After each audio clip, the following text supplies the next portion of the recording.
Granola bars? The whole reason they sit in the healthy snack aisle is because they look rustic and have the words oats, nuts, and natural splashed across the box. Then you flip it over, and the second or third ingredient is usually some form of sugar syrup. Glucose syrup, brown rice syrup, honey, agave, cane sugar, whatever sounds the most innocent that month. Most popular granola bars have somewhere between 8 and 15 grams of sugar per bar, which is closer to a sweet biscuit than a health food. The oats and nuts are basically there as costume. The structural ingredient holding the bar together is usually sugar combined with refined oils. So what you are actually eating is a small, dense, calorie-loaded snack with the sugar content of a chocolate bar and the visual branding of a hiking trip. People grab one, thinking they made a smart decision, and then wonder why they are starving an hour later, because the protein is usually pathetic, the fiber is mediocre, and the sugar spike sends them straight back into hunger. Before lunch. Coconut oil. This one had a full marketing life cycle. For about a decade, it was treated as a miracle fat, with claims that it boosted metabolism, protected the brain, killed bacteria, and basically made you immortal. Then the cardiology associations actually looked at the data and pointed out that coconut oil is around 80 to 90% saturated fat, which is higher than butter, higher than lard, higher than basically anything else in your kitchen. The MCT oil claim that drove most of the hype refers to medium-chain triglycerides, but the medium-chain fats in coconut oil are mostly lauric acid, which behaves more like a long-chain saturated fat in the body and does not produce the metabolic effects people associate with the actual MCT supplements. Coconut oil is not poison. Using it occasionally for flavor, in a curry or a Thai dish, is completely fine. But the idea that you should be drinking it in your coffee, frying everything in it, and treating it as a superfood is built on marketing that did not survive contact with real research. Diet soda. This is where the conversation gets genuinely messy because it has been polarized for decades. Diet soda is not the poison the wellness internet pretends it is, and it is not the harmless miracle the manufacturers want you to believe in, either. The short version is that the artificial sweeteners used, things like aspartame, sucralose, and acesulfame K, are not acutely toxic at the doses people drink. That part of the panic is overblown. The longer version is that there is increasing evidence that habitual diet soda drinkers may experience changes in gut microbiome composition, shifts in glucose tolerance over time, and stronger sweet cravings that quietly drive higher calorie intake elsewhere in the day. There is also the simple psychological trap where someone convinces themselves that drinking 5 diet sodas a day is fine, and then wonders why their relationship with sweetness, their snacking patterns, and their hunger signals are completely off. Diet soda is not Satan, but pretending it is a free harmless drink because the label says 0 calories is also dishonest. The healthiest people generally do not drink it daily. Agave nectar. Agave got marketed as the natural alternative to sugar, which sounds great until you look at what it actually is. Agave nectar is around 70 to 90% fructose, which is significantly higher than table sugar at around 50% fructose, and dramatically higher than honey. Fructose is processed almost exclusively by the liver, which is why heavy fructose intake is associated with non-alcoholic fatty liver disease, insulin resistance, and elevated triglycerides. So the healthy sweetener everyone reached for to escape sugar is in some ways more metabolically damaging than the sugar it was meant to replace. The marketing leaned hard on the low glycemic index angle, which is technically true but only because fructose does not raise blood sugar the same way glucose does. It just gets routed straight to the liver instead, which is not a win. If you want a sweetener that is not nightmare territory, plain sugar in small amounts or actual raw honey is a less dramatic choice. Calling something natural does not automatically mean it is doing nice things to your liver. Sports drinks. The original purpose of a sports drink was to replace electrolytes and provide quick carbs to athletes losing serious amounts of fluid during prolonged intense exercise. That is a real use case. The problem is that most people drinking them are office workers, teenagers, and casual gym goers who did not sweat out a marathon. So what they are actually drinking is sugar water with food coloring. A regular bottle of Gatorade or Powerade has around 30 to 35 grams of sugar, which is basically a can of cola with some sodium added. The performance branding gives it a halo it does not deserve. If you went for a walk and a yoga class and decided to hydrate properly with a sports drink, you just drank the sugar equivalent of a fizzy drink while telling yourself it was healthy. The sugar-free versions remove that problem, but bring in artificial sweeteners and dyes, which for some people upset the gut more than the sugar would have. Water and a pinch of salt does the same hydration job for almost everyone who is not actually a competitive athlete. Quick break here, because while we are on the subject of food that looks healthy but is quietly working against you, there is a much simpler way to actually eat well without falling for any of this nonsense. Summer Shred is my 6-week program built to get you in the best shape of your life for summer, made specifically around you and how you eat and train, not some generic plan you copied off a forum. It also comes with a free copy of Bland is Banned, my cookbook of 102 high-protein, lower-calorie recipes that actually taste like real food. Burgers, wraps, pizzas, fries, desserts. All of it. The point of both of them is the same idea. You should be able to get lean while still eating food you actually want to eat. Both are half price right now for launch. First link in the description. Activated charcoal. Activated charcoal genuinely works in one specific situation, which is emergency rooms treating certain types of poisoning. That is its real medical use. What is happening when it gets sold as a wellness product in juices, lemonades, ice creams, and supplements is that the same property that makes it useful in poisoning, its ability to bind to compounds in the gut, is being marketed as a detox benefit. The problem is that activated charcoal does not distinguish between actual toxins and the things you want your body to absorb. It binds to medications, including birth control, antidepressants, blood pressure pills, and antibiotics, reducing their effectiveness. It binds to vitamins and minerals from the food you ate alongside it. It binds to the very nutrients you are paying premium prices to consume. In that fancy black smoothie, so the detox you are doing is essentially stopping your body from absorbing both good and bad things, which is not detox, that is just inconvenience with a black tongue, constipation, and a slightly lighter wallet.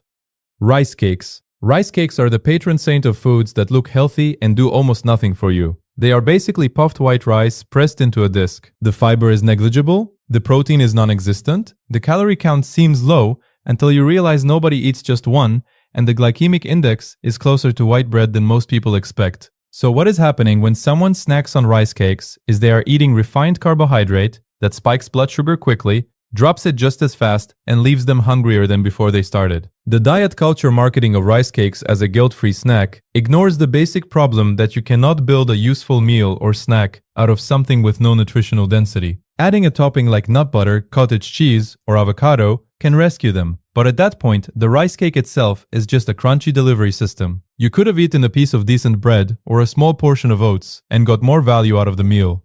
Gluten-free junk food. Going gluten-free is genuinely necessary for people with celiac disease and helpful for some people with non-celiac gluten sensitivity.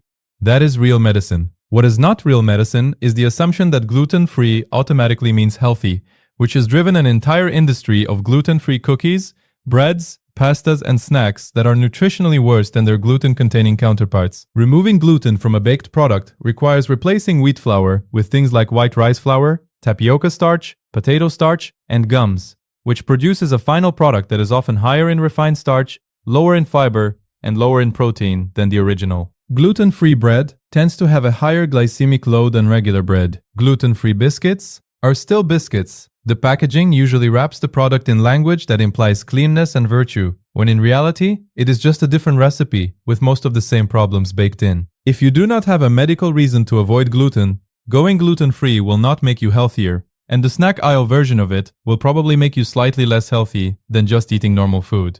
Low-fat foods. The low-fat aisle is one of the great accidental health crimes of the last 50 years. When the food industry was told to remove fat from products in the 70s and 80s, they had a problem, because fat is what makes food taste good and gives it texture. The solution was to replace the fat with sugar, refined starch, and a list of stabilizers and gums to fake the mouthfeel. The result is products like low-fat yogurt with 18 grams of added sugar per pot, low-fat salad dressings that are basically sweetened cornstarch slurries, and low-fat biscuits that often contain more sugar than the full-fat versions they replaced. People bought these things for decades thinking they were doing themselves a favor, and obesity rates climbed throughout the entire low-fat era. Fat is not the enemy. The fat-free label on a packaged food usually means more sugar, more refined ingredients, and worse satiety, which ends up being worse for body composition than the fat ever was. The wholesale fear of fat was probably the single most expensive nutritional mistake of the modern era, and the marketing infrastructure that built it is still quietly running today on yogurt pots and salad dressing bottles.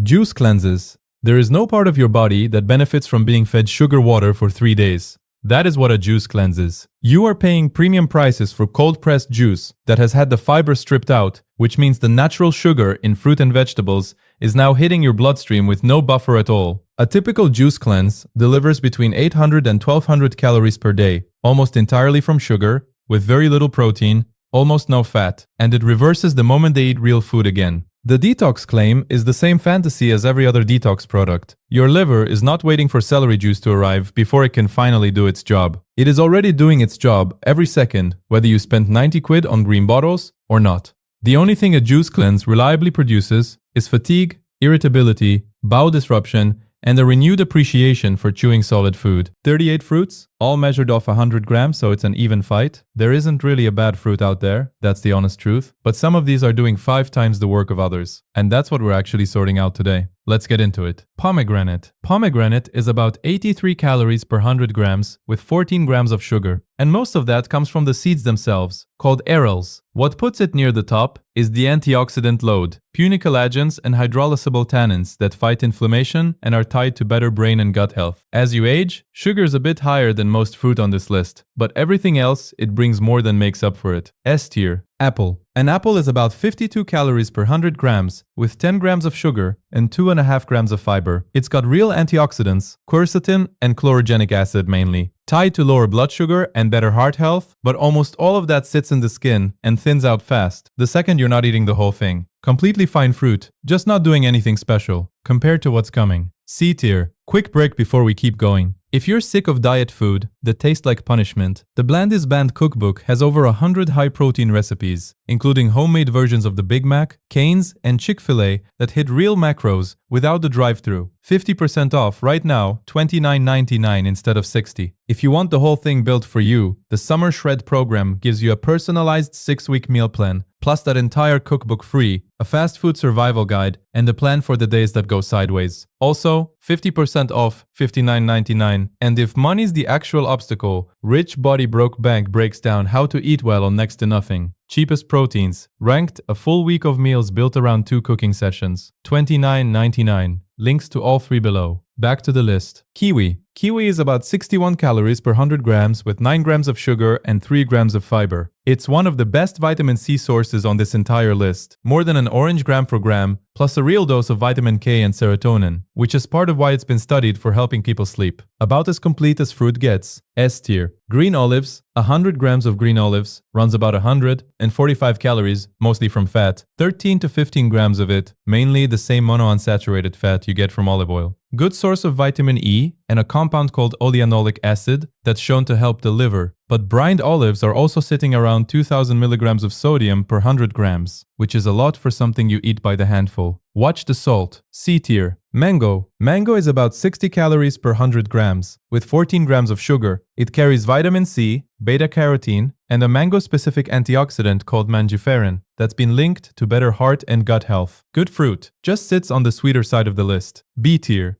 Just quickly, YouTube is telling me that over 93% of you who watch are not subscribed. So if you are enjoying the videos and want to support me, hit that subscribe button. It helps me more than you can imagine. Passion fruit. Passion fruit is about 97 calories per 100 grams, which sounds high until you see it comes with over 10 grams of fiber, one of the best fiber numbers of any fruit here. It's also got real vitamin C, potassium, and iron, which is rare for something growing on a vine. Underrated pick. A tier. Dates. Dates run about 280 calories per 100 grams, with somewhere around 63 to 75 grams of sugar, which is the highest number on this entire list, by a wide margin. They do bring potassium, manganese, and a legitimate amount of fiber, and in small amounts they're a fine natural sweetener. But gram for gram, this is the one fruit where the sugar genuinely outweighs the benefit. D tier. Strawberry. Strawberries are about 32 calories per 100 grams, with under 5 grams of sugar and 2 grams of fiber. One of the best calorie to nutrient ratios on this list. Loaded with vitamin C, manganese and ellagic acid, an antioxidant with real anti-cancer research behind it. Just watch out if you've got a strawberry allergy, it's more common in kids than people realize. A tier. Coconut. Coconut meat is about 354 calories per 100 grams. Mostly fat, 33 grams of it, mainly lauric acid, a fat that's been studied for antimicrobial effects and even fat loss support in some research. 9 grams of fiber too, which is solid. The calorie density is the only reason it's not higher. This is a handful food, not a snack you graze on. B tier. Grapefruit. Grapefruit is about 42 calories per 100 grams, with 7 grams of sugar. Big vitamin C, number, plus lycopene and a set of flavonoids that help regulate blood pressure. One real warning here. Grapefruit blocks an enzyme,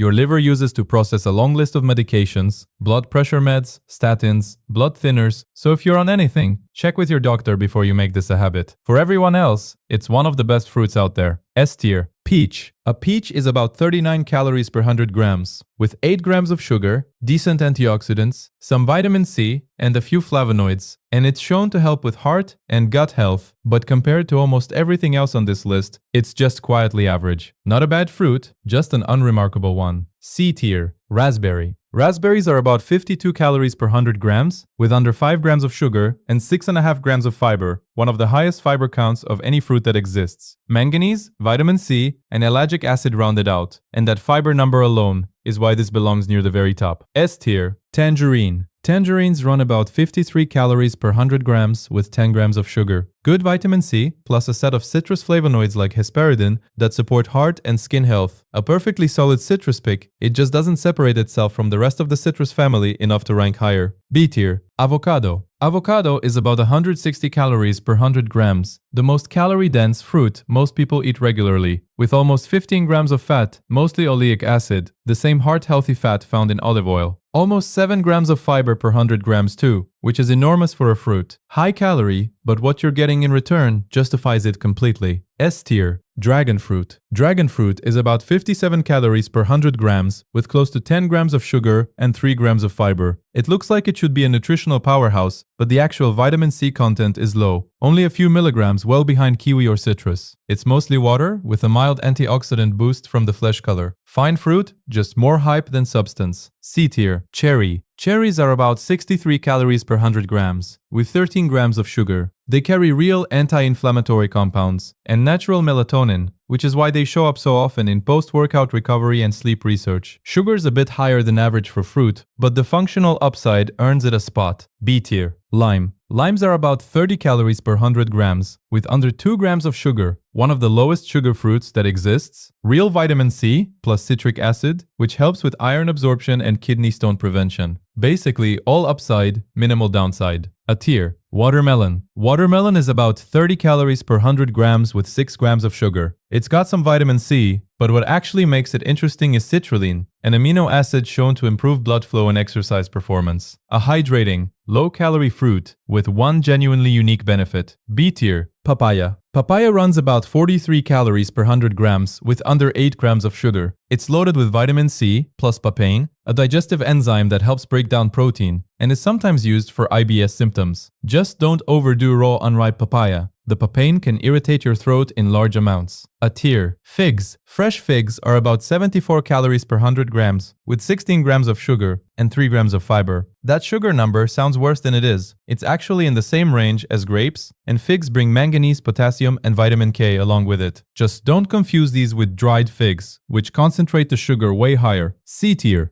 Blueberry. Blueberries are about 57 calories per 100 grams with 10 grams of sugar. This might be the single most antioxidant-dense fruit that exists. Quercetin, myricetin, and a long list of anthocyanins shown to protect brain function and slow cognitive decline. Small fruit, huge resume. S tier. Orange. An orange is about 47 calories per 100 grams, with 9 grams of sugar, strong vitamin C, folate, and flavonoids like hesperidin that help lower blood pressure. A genuinely solid fruit, it's just not doing anything the other citrus on this list aren't already doing as well or better. B tier. Pumpkin. Raw pumpkin is about 26 calories per 100 grams, extremely low, with under 3 grams of sugar. It's absurdly high in beta-carotene, which is why it's this deep orange color, and that converts to vitamin A in your body for eye and skin health. Fiber is actually lower than people assume, under a gram per 100 grams, so it's earning its spot on nutrients, not bulk. A tier. Lychee. Lychee is about 66 calories per 100 grams, with 15 grams of sugar. The vitamin C number is genuinely excellent, over 70 milligrams per 100 grams, right up there with citrus. The trade-off is fiber, barely over a gram per 100 grams, so you're getting a real nutrient hit alongside a real sugar hit. B tier. Cranberry. Raw cranberries are about 46 calories per 100 grams, with only 4 grams of sugar and over 4.5 grams of fiber. The real headline is proanthocyanidins, the compound that actually stops bacteria from sticking to your urinary tract, which is the whole reason cranberry became a UTI remedy in the first place. A tier. Plum. A plum is about 46 calories per 100 grams with 10 grams of sugar. Good vitamin C and vitamin K, plus a higher polyphenol content than most fruit, shown to help blood pressure and bone health. Solid, unspectacular, does its job. B tier. Apricot. Apricots are about 48 calories per 100 grams, with 9 grams of sugar. Decent beta-carotene for eye health, plus some vitamin C and E. But compared to the rest of this list, it's a lighter nutritional package. Nothing wrong with it, just outclassed. C tier. Guava.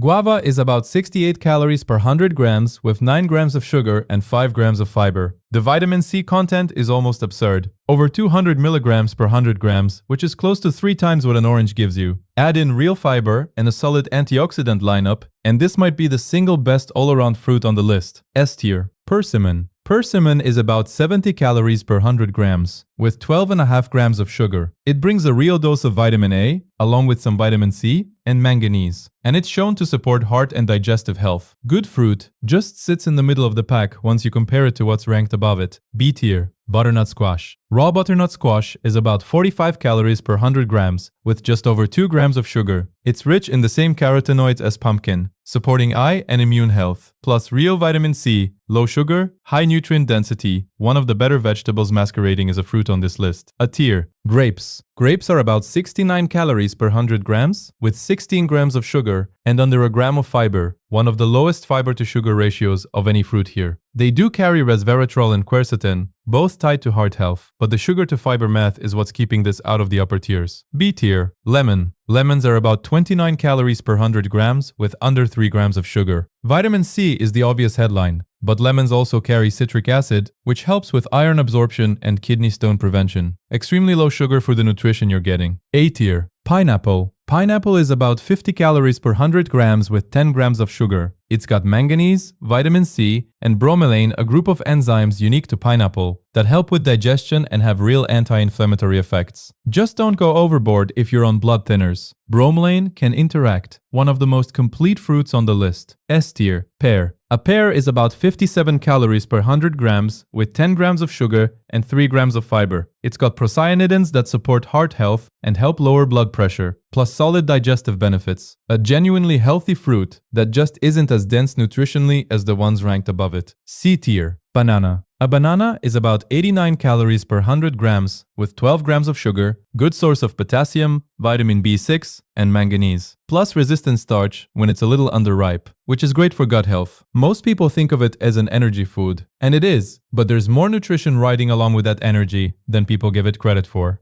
B tier. Tomato. A tomato is about 18 calories per 100 grams, one of the lowest on this list, with under 3 grams of sugar. The headline here is lycopene, an antioxidant tied to heart health, skin protection, and lower cancer risk, and tomatoes are one of the best sources of it that exist. Basically all upside. A tier. Blackberry. Blackberries are about 43 calories per 100 grams, with under 5 grams of sugar and over 5 grams of fiber. Vitamin C and anthocyanins are doing a lot of the work here, protecting blood vessels and fighting oxidative damage, and the fiber to calorie ratio is one of the best of any fruit that exists. S tier. Cantaloupe. Cantaloupe is about 34 calories per 100 grams with 8 grams of sugar, high in beta-carotene and vitamin C, both tied to eye and immune health, and it's shown to help lower blood pressure. A light, genuinely nutritious melon. A tier. That's all 38, ranked on what's actually in the fruit, not what the marketing on the bag wants you to believe. Now go eat something that isn't a date. Balding. Male pattern baldness is driven by DHT, which is a stronger version of testosterone that your body makes using an enzyme called 5-alpha reductase. DHT binds to receptors in the follicles on top of your scalp and shrinks them slightly with every growth cycle, so the hair coming back is thinner and shorter each time, until it stops coming back at all. And this is the part that gets misreported constantly. It doesn't mean your testosterone is high. Most balding men have completely normal levels. What you inherited is follicles that are unusually sensitive to DHT, and only in specific places, which is why the sides and the back of your head keep going. Those follicles are genetically resistant. That's the whole reason hair transplants work. On the fixes, there's one decent trial on pumpkin seed oil, 400 milligrams a day for 6 months, which came back with about 40% more hair. Small study, but a real one. Zinc inhibits the same enzyme, more weakly. Green tea gets recommended for this constantly, and the research is almost all in petri dishes, so keep your expectations realistic. Minoxidil and finasteride are the two with proper evidence behind them, and the earlier you start, the more you keep,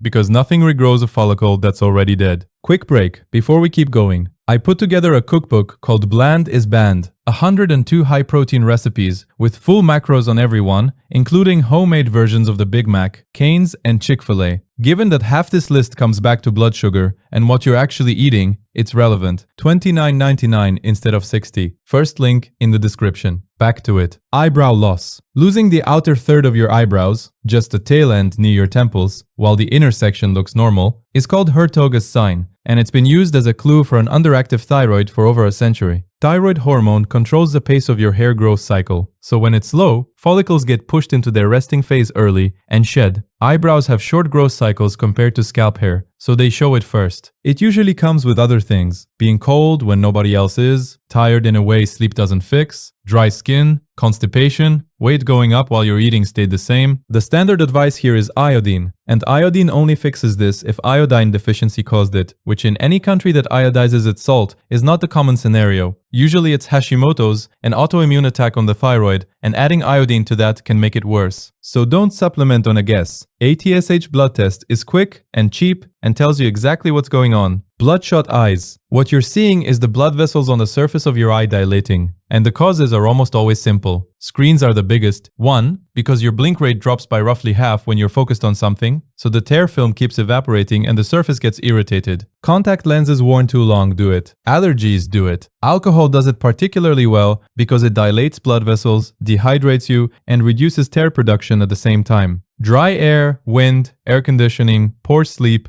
all of it. Now this gets linked to liver problems a lot, and that's not right. Liver disease turns the whites of your eyes yellow, not red. That's jaundice, and it's bilirubin building up because the liver isn't clearing it. Red is a surface issue. Yellow is a liver issue. Where redness does need attention is when it comes with pain, light sensitivity, changes in your vision, or it's one eye with discharge and getting worse. That's same day. Just quickly, YouTube is telling me that over 93% of you who watch are not subscribed. So if you are enjoying the videos and want to support me, hit that subscribe button. It helps me more than you can imagine. Dark circles. There are 3 separate types, and they need different things. The vascular type is where the skin under your eye, which is the thinnest skin on your body, lets the blood and vessels underneath show through. The pigmented type is extra melanin in that area, and it's much more common in South Asian, East Asian, and Middle Eastern skin. The structural type is a hollow, because the fat pad under the eye shrinks and shifts with age, and what you're actually seeing is a shadow. Genetics account for roughly 60% of it. What makes all 3 worse is allergies, because congestion pools blood in the veins under the eyes, and the rubbing pushes pigment into thin skin. Sun exposure worsens the pigmented type. Smoking degrades the collagen holding the area up.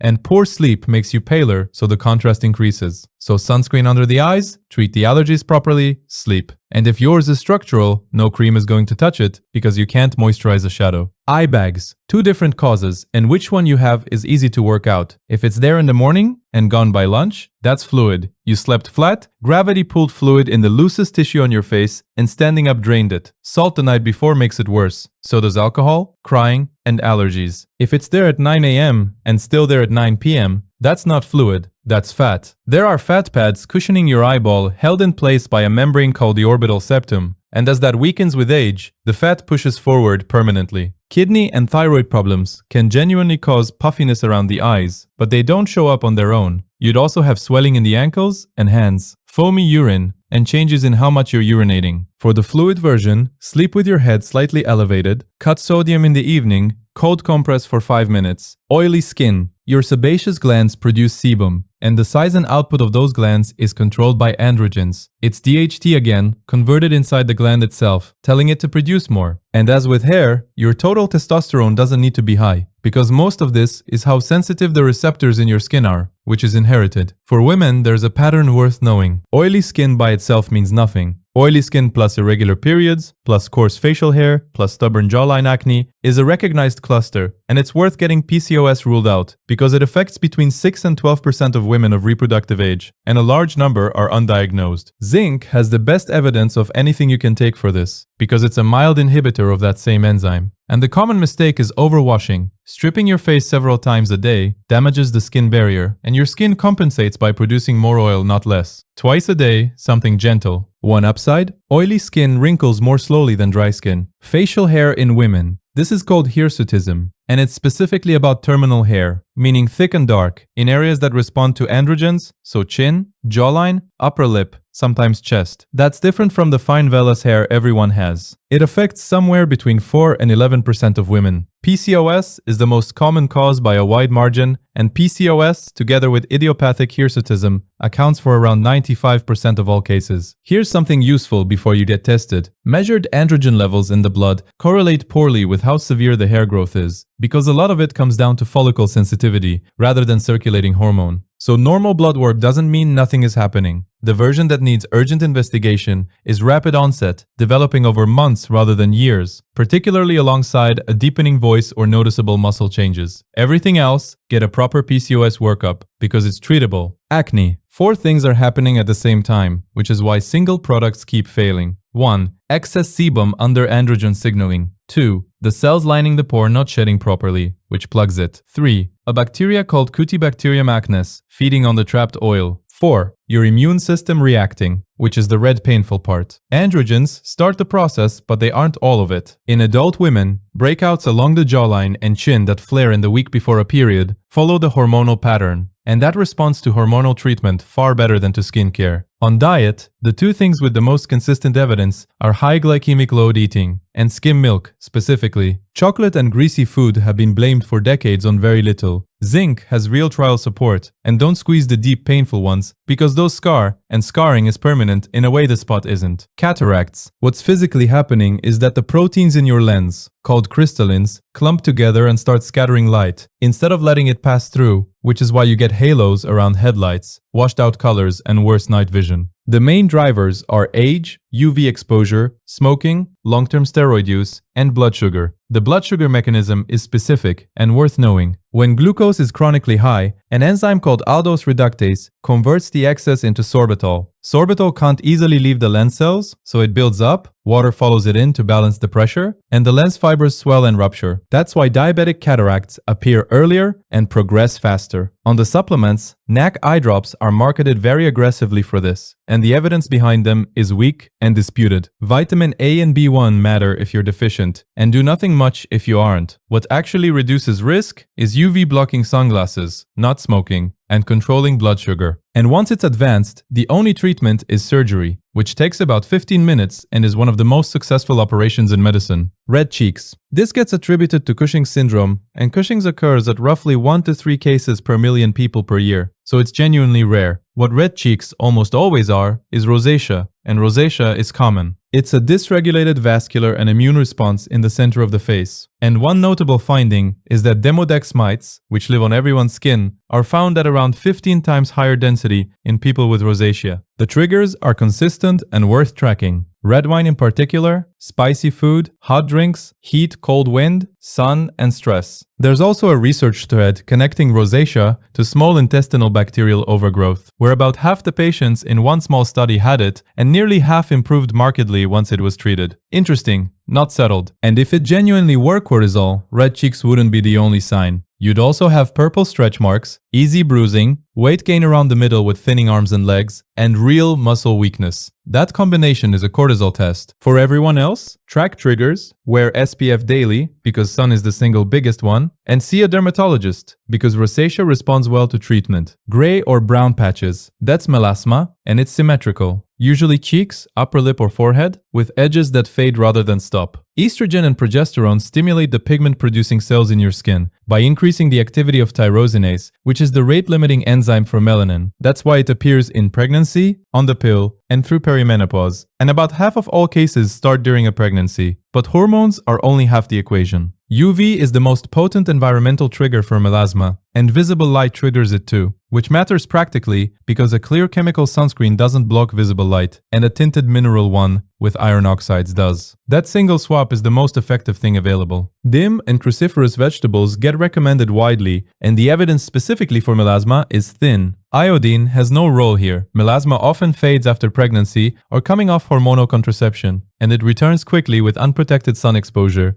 Daily broad-spectrum tinted SPF, including cloudy days, dry and peeling skin. What's broken is the skin barrier. The outer layer works like a brick wall, with cells as the bricks and a mix of ceramides, cholesterol, and fatty acids as the mortar. When the mortar is depleted, water escapes and irritants get in, which gives you flaking, tightness, and in a lot of people, itchy red patches. The main causes are hot showers, harsh foaming cleansers, low humidity in winter, overexfoliating reduced oil production with age, and an underactive thyroid. A genuine essential fatty acid deficiency does cause scaly dermatitis. That's well documented, but it's uncommon outside of malabsorption conditions. And cutting nuts for this is counterproductive, because nuts are one of the better plant sources of omega-3s. What rebuilds the barrier is short lukewarm showers, a fragrance-free cleanser, and moisturizer applied to damp skin within a couple of minutes of getting out, ideally with ceramides in it. If a month of that changes nothing, get your thyroid checked and see a dermatologist, because eczema and psoriasis need actual treatment. Dry eyes. Your tear film has 3 layers, and the outer one is oil, produced by meibomian glands along the rims of your eyelids. When those glands block, the oil layer thins and your tears evaporate too quickly. That's evaporative dry eye, and it's the most common form. It also explains why dry eyes water, because the surface gets irritated enough to trigger reflex tearing, which produces low-quality tears that don't stay. Causes are screens, contacts, wind, air conditioning, age, and a long list of medications, including antihistamines and antidepressants. Now, on omega-3, because this is the standard advice and it doesn't hold up, the largest trial ever run on this put over 500 people with moderate to severe dry eye on 3 grams a day of EPA and DHA against placebo and found no difference. The 12-month extension study agreed. Fish is excellent food for other reasons. It just isn't the answer here. What does work is a warm compress held on closed lids for 5 to 10 minutes to melt the blocked oil, lid hygiene, deliberate blinking at screens, a humidifier, and preservative-free artificial tears. Dry hair. The first thing to understand is that hair is dead. It has no blood supply and no metabolism, so nothing you swallow reaches a strand that has already grown out of your scalp. Nutrition affects hair only at the root, which means the new growth arriving over the following months. So dry, brittle hair is nearly always mechanical and chemical damage to what's already there. Heat styling, bleach and color, overwashing that strips the sebum coating each strand, hard water leaving mineral deposits, sun, and tight elastics. Each hair is wrapped in a cuticle that lies flat like roof tiles. And when it's damaged, those tiles lift, moisture escapes, and light scatters instead of reflecting, which is why it looks dull as well as feeling rough. Where nutrition legitimately matters is at the follicle, so low iron, severe protein deficiency, and an underactive thyroid all change the quality of hair as it grows. Otherwise, it's heat protectant, lower heat settings, washing less often, and accepting that the only real fix for damaged hair is cutting it off. Blackheads. A blackhead is an open comedo, which is a pore plugged with sebum and dead keratin, and the black is that plug oxidizing on contact with air. It's the same reaction as a cut apple browning. It is not dirt, and scrubbing doesn't remove it, it just inflames the surrounding skin. On vitamin D, there's a real association. People with acne are vitamin D deficient roughly 3 times as often as people without it. And vitamin D does regulate how sebum-producing and pore lining cells behave. Nobody has established which direction that runs, but getting your level checked is cheap if you're indoors most of the time. What actually clears comedones is a topical retinoid like adapalene, available over the counter, which normalizes how the pore lining sheds so the plug stops forming. Salicylic acid helps because it's oil-soluble and can get into the pore. 2 other things worth knowing. Pore strips remove the top of the plug and it refills within days. And a lot of what people treat as blackheads on the nose are sebaceous filaments, which are a normal part of a functioning pore. Cracked mouth corners. This is angular cheilitis, and it starts with saliva pooling in the fold at the corner of the mouth and keeping the skin constantly wet, which breaks it down until it splits. The reason it then won't heal is that candida or staph colonizes the crack, so you have an infection sitting in a wound that reopens every time you eat or talk. Nutritional deficiency accounts for around 25% of cases, and that includes B2, B3, B6, B12, folate, and iron.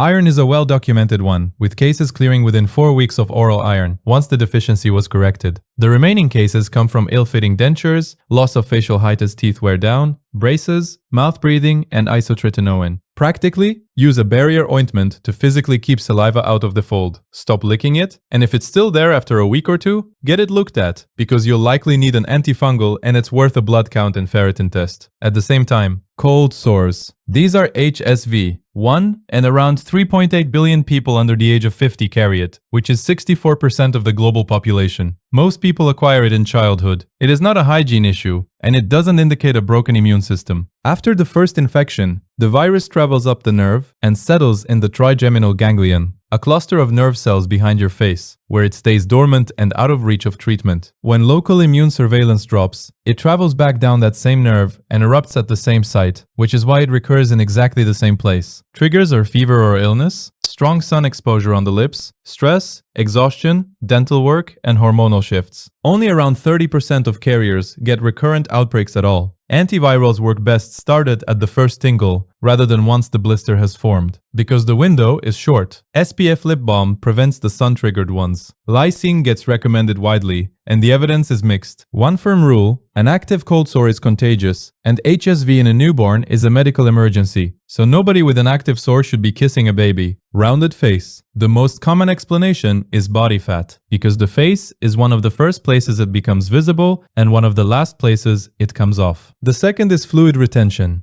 driven by sodium, alcohol, and poor sleep. And because you're lying flat for 8 hours, the face collects the most of it, which is why it's worst in the morning and settles through the day. Alcohol contributes on 3 fronts at once: inflammation, fluid, and raised cortisol. Insulin does play a role here, just not the way it's usually presented. Chronically high insulin promotes fat storage and also signals your kidneys to retain sodium. And sodium holds water, so the fluid link is real. It's just downstream of the same habits. A true moon face from cortisol is a specific presentation, with fat redistributed into the cheeks and temples and a reddish plethoric look, and it comes far more often from prescribed steroids like prednisone than from anything else. If your face rounded out over a few months alongside purple stretch marks, unexplained bruising, thinning arms and legs, and real muscle weakness, that needs a cortisol test. Otherwise it's sodium, alcohol, sleep, and body fat. In roughly that order of how quickly you'll notice a change. Better than average effect. Ask any group of people to rate themselves on almost anything: driving, honesty, judgment, discipline, work ethic, sense of humor, how healthy they eat, and something bizarre happens. Almost everyone puts themselves above average, which is mathematically impossible. Half of any group has to sit below average, by definition. Yet study after study finds people just refuse to place themselves in that lower half. And you can guess what this does to your health decisions. It means you consistently overrate your own diet, your own training, your own habits, your own consistency. Because your brain will not let you sit inside the average, let alone under it. You look at someone eating fast food 4 times a week and think, well, at least I do not do that, so I must be fine. That comparison is not evidence you eat well. It is just evidence you have picked the easiest possible reference point. The trap is that your baseline for eating healthy is not actually healthy. It is just less bad than the person sitting next to you. That is why so many people are genuinely shocked when they finally track their food properly and realize they have been eating like everyone else the whole time. Better than average is a story your brain sells you, so you do not have to change anything. Survivorship bias. This is the one where you only see the people who made it and completely forget the ones who did not. It runs the entire fitness industry. You see one guy who cut carbs and got shredded, and your brain quietly files that under carbs bad. You do not see the thousands of people who cut carbs and quit within a month, or the ones who got miserable, or the ones who lost muscle instead of fat. You just see the winner and back calculate a rule from him. Transformation photos, influencers promoting a diet, the friend of a friend who lost 50 pounds on some random plan. They are all survivors of a much bigger group you never got to see. Same thing with business, same thing with careers, same thing with the person who somehow ate 3 donuts a day and lived to 90. The exceptions look like proof, because they are the only ones talking. The people who tried the same thing and failed are quiet, because failure does not make a very good post. Survivorship bias is why bad ideas look reliable, why rare wins look normal, and why people keep chasing extreme approaches that almost never work while shrugging off boring approaches that actually do. Just quickly, YouTube is telling me that over 93% of you who watch are not subscribed. So if you are enjoying the videos and want to support me, hit that subscribe button. It helps me more than you can imagine. The Foro effect. You know how horoscopes always feel weirdly accurate? That is not because there is anything real going on in astrology. It is because horoscopes use statements vague enough that they fit almost anyone. You sometimes feel misunderstood. You have a lot of potential you have not tapped into yet. You are harder on yourself than you need to be. Every human alive would agree with those. Psychologists call this the Foro effect, and it is exactly why bad health advice sells so easily. A random supplement company can say things like, your gut is inflamed, your hormones are out of balance, your cortisol is high, your mitochondria are struggling, and you will nod along because at some point in the past week, you felt bloated, moody, tired, and unfocused. So did everybody. That does not make their premium capsule the answer. Same with vague personality tests, vague fitness quizzes, vague what your body type needs content. They are engineered to feel personal without actually being personal. And the moment something feels personal, you lower your guard and your wallet opens. Frequency illusion, also called the Baader-Meinhof phenomenon, though you do not have to remember that. It is the thing where you learn a new word or hear a random band name and suddenly you notice it everywhere for the next 2 weeks. Nothing actually changed in the world. The word was already appearing at the same rate. Your brain just started flagging it because it now considers it relevant.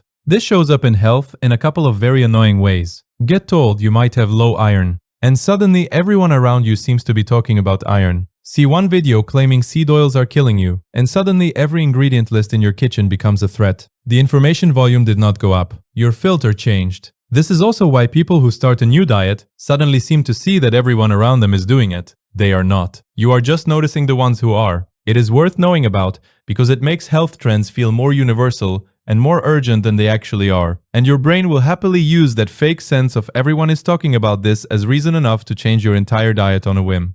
And speaking of trends selling you fake solutions, the reason I made Bland is Banned is that most people do not need another gimmick. They just need food that is high in protein, lower in calories, easy to make, and actually tastes like real food. That is what the cookbook is. 102 recipes, burgers, wraps, pizzas, fries, desserts, normal food, just built so you can stay leaner without eating sad bowls of steamed nonsense every night. It is now half price, and if you want the whole thing structured for you, Summer Shred is a 6-week program designed to get you in the best shape of your life for summer, and it comes with a free copy of Bland is Banned included. Both are half off right now, so grab them while the sale is still on. First link in the description. The mirror lie. You do not see yourself in the mirror the way other people see you. You never have. What you see is a mix of what is actually there, what your mood is that day, and every past memory you have of your own face and body layered on top. That is why you can look amazing in the morning and awful 3 hours later while nothing structurally changed. Your body did not gain 5 pounds of fat between breakfast and lunch. Your brain just switched filters on you. This gets uglier when you look at your body every day. If you scan yourself in the mirror over and over, hunting for problems, you will find them, whether or not they are actually there. Small things get magnified. Angles get worse. Perceived flaws become permanent features in your head, even if nobody else can see them. The reason this matters for health is that a lot of people quit their diet or their training because of what they think they see, not what is actually happening to their body. The mirror is not a data point. It is your mood wearing a face. The scale, tape measurements, and photos taken in the same lighting once a week. Those are data. What you think you look like at 11 at night after a big meal and bad bathroom lighting is not. Choice supportive bias. Once you choose something, your brain becomes its lawyer. You start defending it, ignoring its flaws, and inflating its benefits. Not because it earned that, but simply because you already picked it. This is why people will follow a garbage diet for months and swear it changed their life, when the only real change is that they have been eating less overall by accident. It is why someone will drop a fortune on a supplement stack, feel a mild placebo boost, and now genuinely believe the powder is what is helping them, when the actual driver is that they finally started sleeping and training regularly. The scary part is that the smarter you are, the better you get at defending your bad choice. Intelligence just gives you more sophisticated excuses for the thing you already committed to. This is why brutally honest self-assessment is so rare. Most people are not evaluating whether their plan works. They are collecting evidence for a verdict their brain reached weeks ago. If you want to know if something is really working, you have to be willing to admit it might not be. And most people will not, because their identity is already glued to the choice. Self-fulfilling expectations. Your body reacts to what you expect from it, a lot more than people realize. If you fully believe a workout is going to wreck you, you will feel wrecked with less physical effort than usual. If you go to bed genuinely convinced you will sleep badly, your brain will keep the anxiety loop alive just long enough to prove itself right. If you tell yourself, I am someone who cannot lose weight, you will train and eat like someone who cannot lose weight, and then when the scale does not move, you will feel confirmed rather than confused. This is not soft mindset fluff. It is measurable. Placebo works. Nocebo works. Expectations shape everything from perceived effort during exercise, to appetite to sleep quality, to how motivated you feel, to even bother trying. And most people never audit their own inner narrative at all. They just repeat, I have bad genetics, my metabolism is broken, I always fall off after a month, until their behavior lines up perfectly with the prediction. Your brain absolutely loves being right, even when being right is quietly ruining you. Gambling on better luck. This is the version of yourself that keeps saying, next time, next Monday I will start. Next diet will be the one. Next holiday, I will not overdo it. Next workout streak will be the one I actually stick to. The brain treats future you like a completely separate person who is somehow going to have more discipline, more time, more motivation, and less stress than you do right now. That person does not exist. That person has never existed. It is the same you walking into the same conditions with the same brain, hoping the universe deals you a better hand next round. And underneath it is a version of the gambler's fallacy. 3 bad food weeks do not mean the next one has to be a good one. 6 failed diets do not mean the 7th is due for a win. Skipping the gym for a month does not increase the odds that next Monday will feel different. Life is not laundry. Your bad days do not average out unless you actually change what you are doing between them. The lie of better luck next time is one of the main reasons people stay stuck for years. They are not stuck because they have never tried. They are stuck because they keep waiting for a version of themselves that is never going to walk through the door. Wisdom teeth. Start with the most familiar one. Wisdom teeth are the back molars that try to come in during your late teens or early 20s. And an enormous percentage of people now either have them surgically removed or never had them grow in at all. The reason is simple. Our ancestors ate a much rougher diet. Tough plant fibers, raw meat, roots, things that wore teeth down significantly over a lifetime. Having an extra set of grinding molars come in later was useful insurance for replacing the wear and tear on the front teeth, and the jaw was big enough to comfortably fit them. Modern diets are softer, jaws are smaller, and most of us simply do not have the real estate in our mouths for a third set of molars anymore. So they come in sideways, impacted, infected, or never at all. Each generation, more people are born without them entirely. Evolutionary biologists basically expect wisdom teeth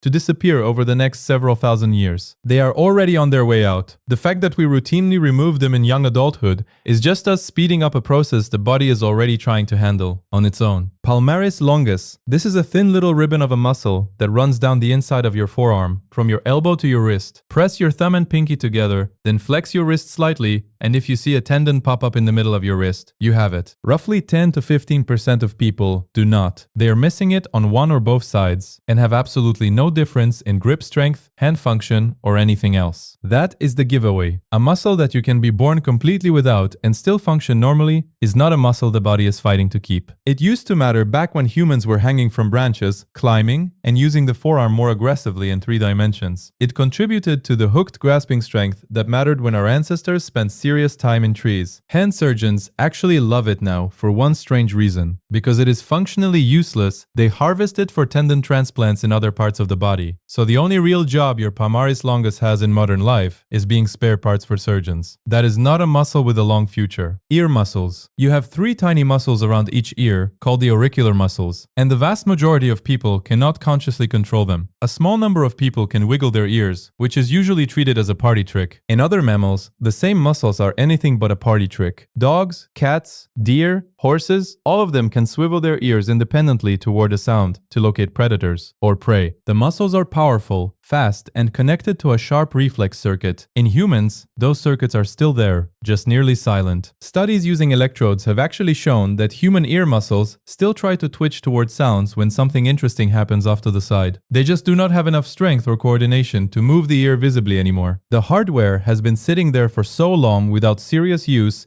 that it has shrunken and become functionally decorative. Over enough time, the body has very little reason to keep it. Appendix. The appendix is a small pouch attached to where the small intestine meets the large intestine, and for a long time, it was treated like the textbook example of a useless body part. Surgeons would even occasionally remove it during unrelated surgeries just because it could randomly explode and try to kill you. That part is still true, Appendicitis is genuinely dangerous and one of the most common emergency surgeries on the planet. But more recent research suggests the appendix is not quite as useless as we used to think. It seems to act as a small reservoir of gut bacteria. So if you get hit with a serious gastrointestinal illness that wipes out a lot of your gut flora, the appendix can help repopulate it. That was probably more useful in eras where humans were regularly exposed to bad water, bad food, and worse parasites. In modern life, with clean water and refrigeration, that reservoir matters much less. The appendix is shrinking across generations, it is getting smaller, less consistently positioned, and more variable in shape from person to person. Slowly but visibly, the body is letting it go. And while your body is busy phasing out parts it does not need, you can phase out the bland diet food you have been forcing down trying to get in shape. That is exactly why the Summer Shred program exists. It is a 6-week personalized program made to get you in the best shape of your life for summer, built around food you actually enjoy eating, instead of sad chicken and broccoli. It also comes with a free copy of the Bland is Banned cookbook, which has 102 high-protein, lower-calorie recipes that taste like real food. Burgers, wraps, pizzas, loaded fries, desserts, all the stuff people assume they have to give up when they want to lean out. If you just want the cookbook on its own, Bland is Banned is half price right now. Both are first link in the description.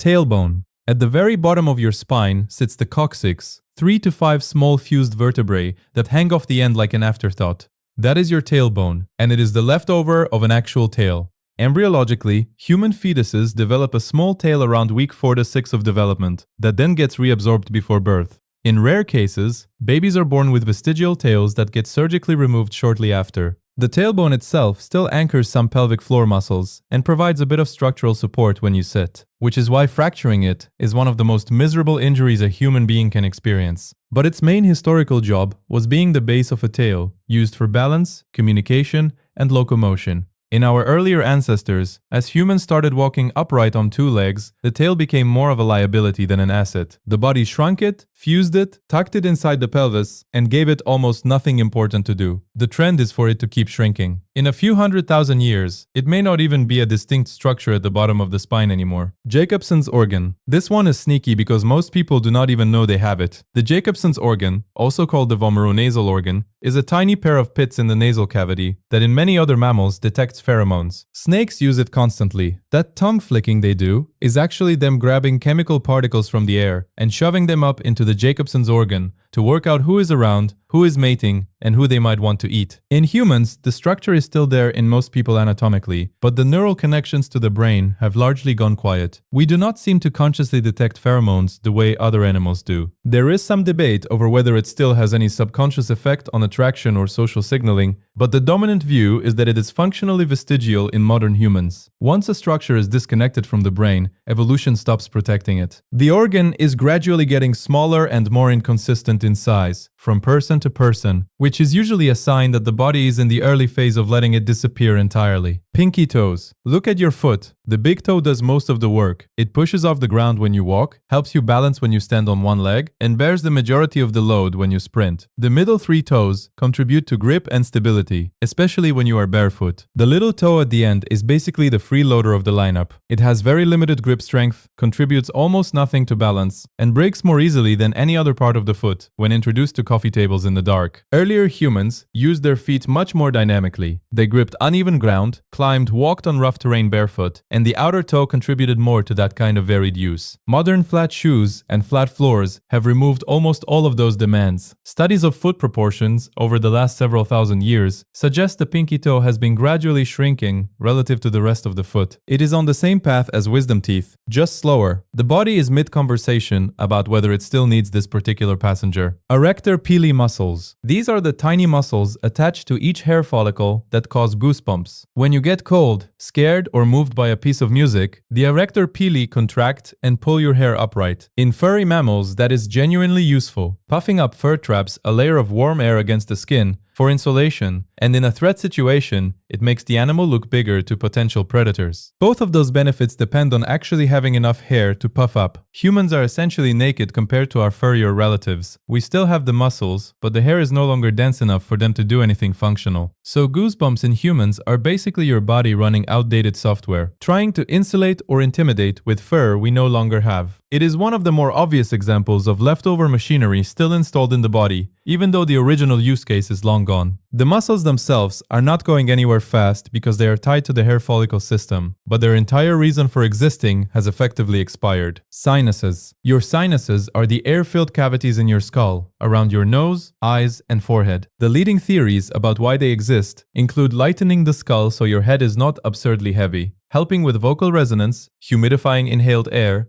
and possibly acting as a crumple zone to protect the brain during impacts. The problem is, they are also one of the more useless and annoying structures in the body, in modern life. They get inflamed constantly, fill with mucus, get infected, cause pressure headaches, and contribute to the misery of every cold and allergy season you live through. Some researchers argue that the sinuses are not particularly important to overall function and are slowly becoming smaller and less complex across generations. Comparative studies between modern human skulls and skulls from a few thousand years ago show measurable differences in sinus volume. Whether they fully disappear or just keep shrinking into smaller and less troublesome cavities is up for debate, but the trend line, like everything else on this list, is pointing downward. The body is slowly cleaning house. There is no good nicotine delivery system on this list. Nicotine itself is an addictive, vessel-constricting drug, no matter how it gets into your body. So nothing here is being ranked as safe, only as less catastrophic than whatever else is on it. Understanding how each of these is actually made helps explain why they land where they land, because the manufacturing process is usually the whole story. This is a hierarchy of damage, not a shopping list, so keep that in mind as we go through these. Vapes and e-cigarettes. E-liquid starts as two base ingredients, propylene glycol and vegetable glycerine, mixed in precise ratios because that ratio decides how much vapor it produces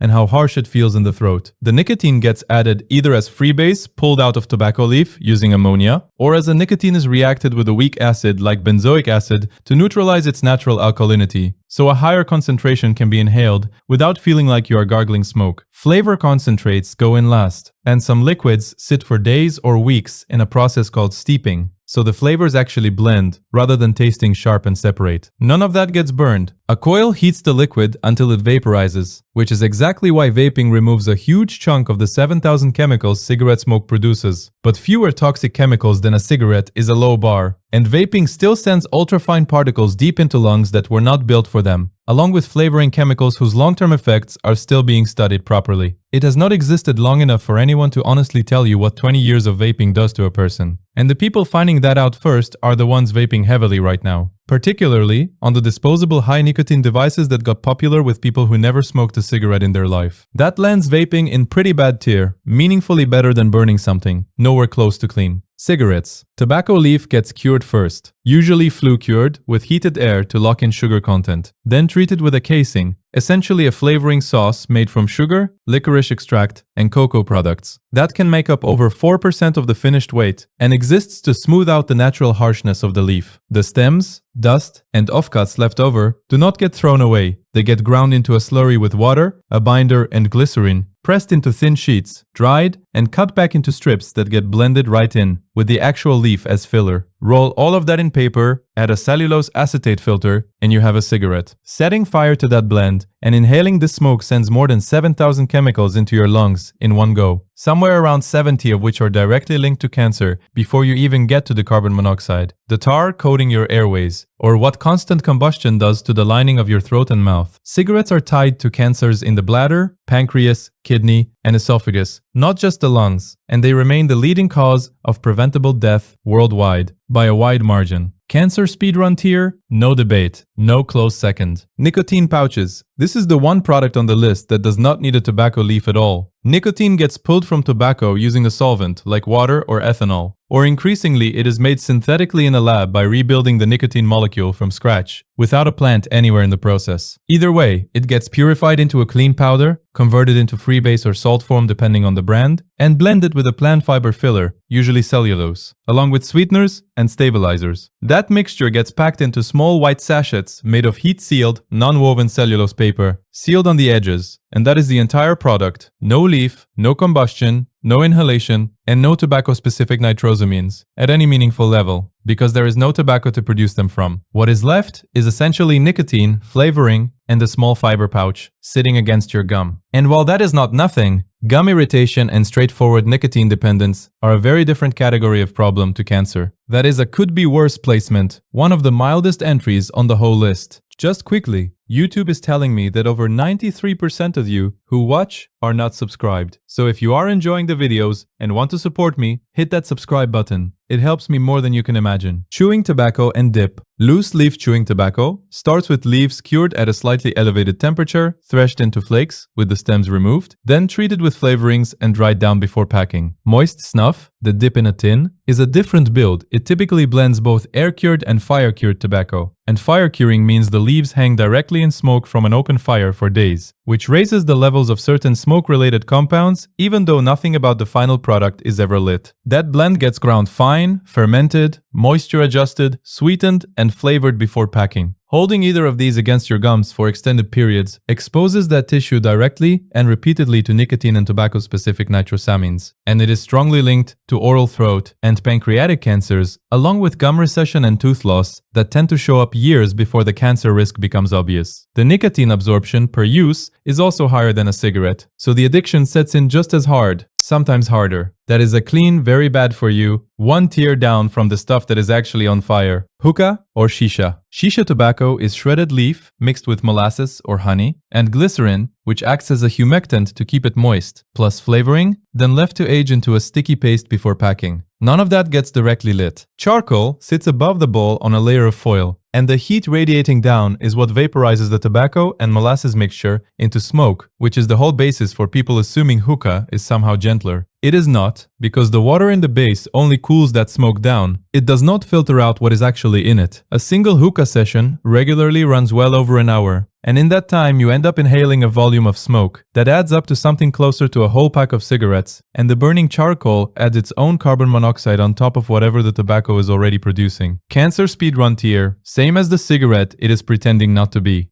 Gum, patches, and lozenges. All three of these start the same way. Nicotine extracted and purified to a clean state, similar to how it is done for pouches. From there, they split. Gum gets the nicotine bound into a chewing gum base, along with buffering agents that control the pH, so the nicotine only releases steadily as you chew, and it absorbs through the lining of your cheek. Patches load the nicotine into an adhesive matrix with a rate-controlling layer that pushes a slow, steady dose through the skin over 16 to 24 hours, which is why they feel less like a hit and more like a background hum. Lozenges bind the nicotine to an ion exchange resin and press it like a hard sweet, so it dissolves slowly in the mouth rather than all at once. All three exist because researchers were specifically trying to solve this question. How do you keep the nicotine and remove everything else attached to it? There is no combustion, no tobacco leaf, and no inhaled particulates involved anywhere in the process. It is still an addictive stimulant that raises heart rate and constricts blood vessels, which is exactly why it does not escape the list entirely. But this is as good as could be worse gets. Cigars. Cigar tobacco is treated completely differently from cigarette tobacco. Right from the start, whole leaves are harvested rather than shredded, air-cured in barns for weeks, then piled up and left to ferment, sometimes called sweating, for weeks or months. That fermentation breaks down sugars and ammonia compounds in the leaf, and is what gives cigar tobacco its darker color and heavier flavor. The finished cigar is built from 3 separate leaf rolls, filler tobacco blended inside, a binder leaf holding that filler together, and the wrapper leaf, the best looking and most carefully selected leaf, rolled around the outside. None of that curing and fermenting removes the carcinogens, it just changes the flavor profile. A single cigar can contain roughly as much tobacco as an entire pack of cigarettes, and regular cigar smokers who inhale are looking at throat, mouth, and esophageal cancer risks, similar to cigarette smokers. While even the ones who deliberately do not inhale are still soaking the tissue of the mouth and throat directly in carcinogens for the entire length of the smoke. Cancer speedrun. Full stop. Snus. Snus production is built entirely around avoiding the mistakes that make American dip so much worse. Swedish manufacturers use only air-cured or sun-cured tobacco, never fire-cured, specifically because fire curing was found to spike a group of compounds called PAASs. The ground tobacco flour gets mixed with water and salt in sealed blenders, then heat treated with steam in a process similar to pasteurization rather than being left to ferment, which kills off the bacteria that would otherwise generate high nitrosamine levels during storage. This entire method, tightly controlled under a standard called Gothia Tech, is why Swedish snus carries dramatically lower levels of the tobacco-specific nitrosamines that drive most smokeless tobacco cancer risk. And population data out of Sweden backs up a genuinely lower cancer rate among snus users, compared with smokers. It still is not clean.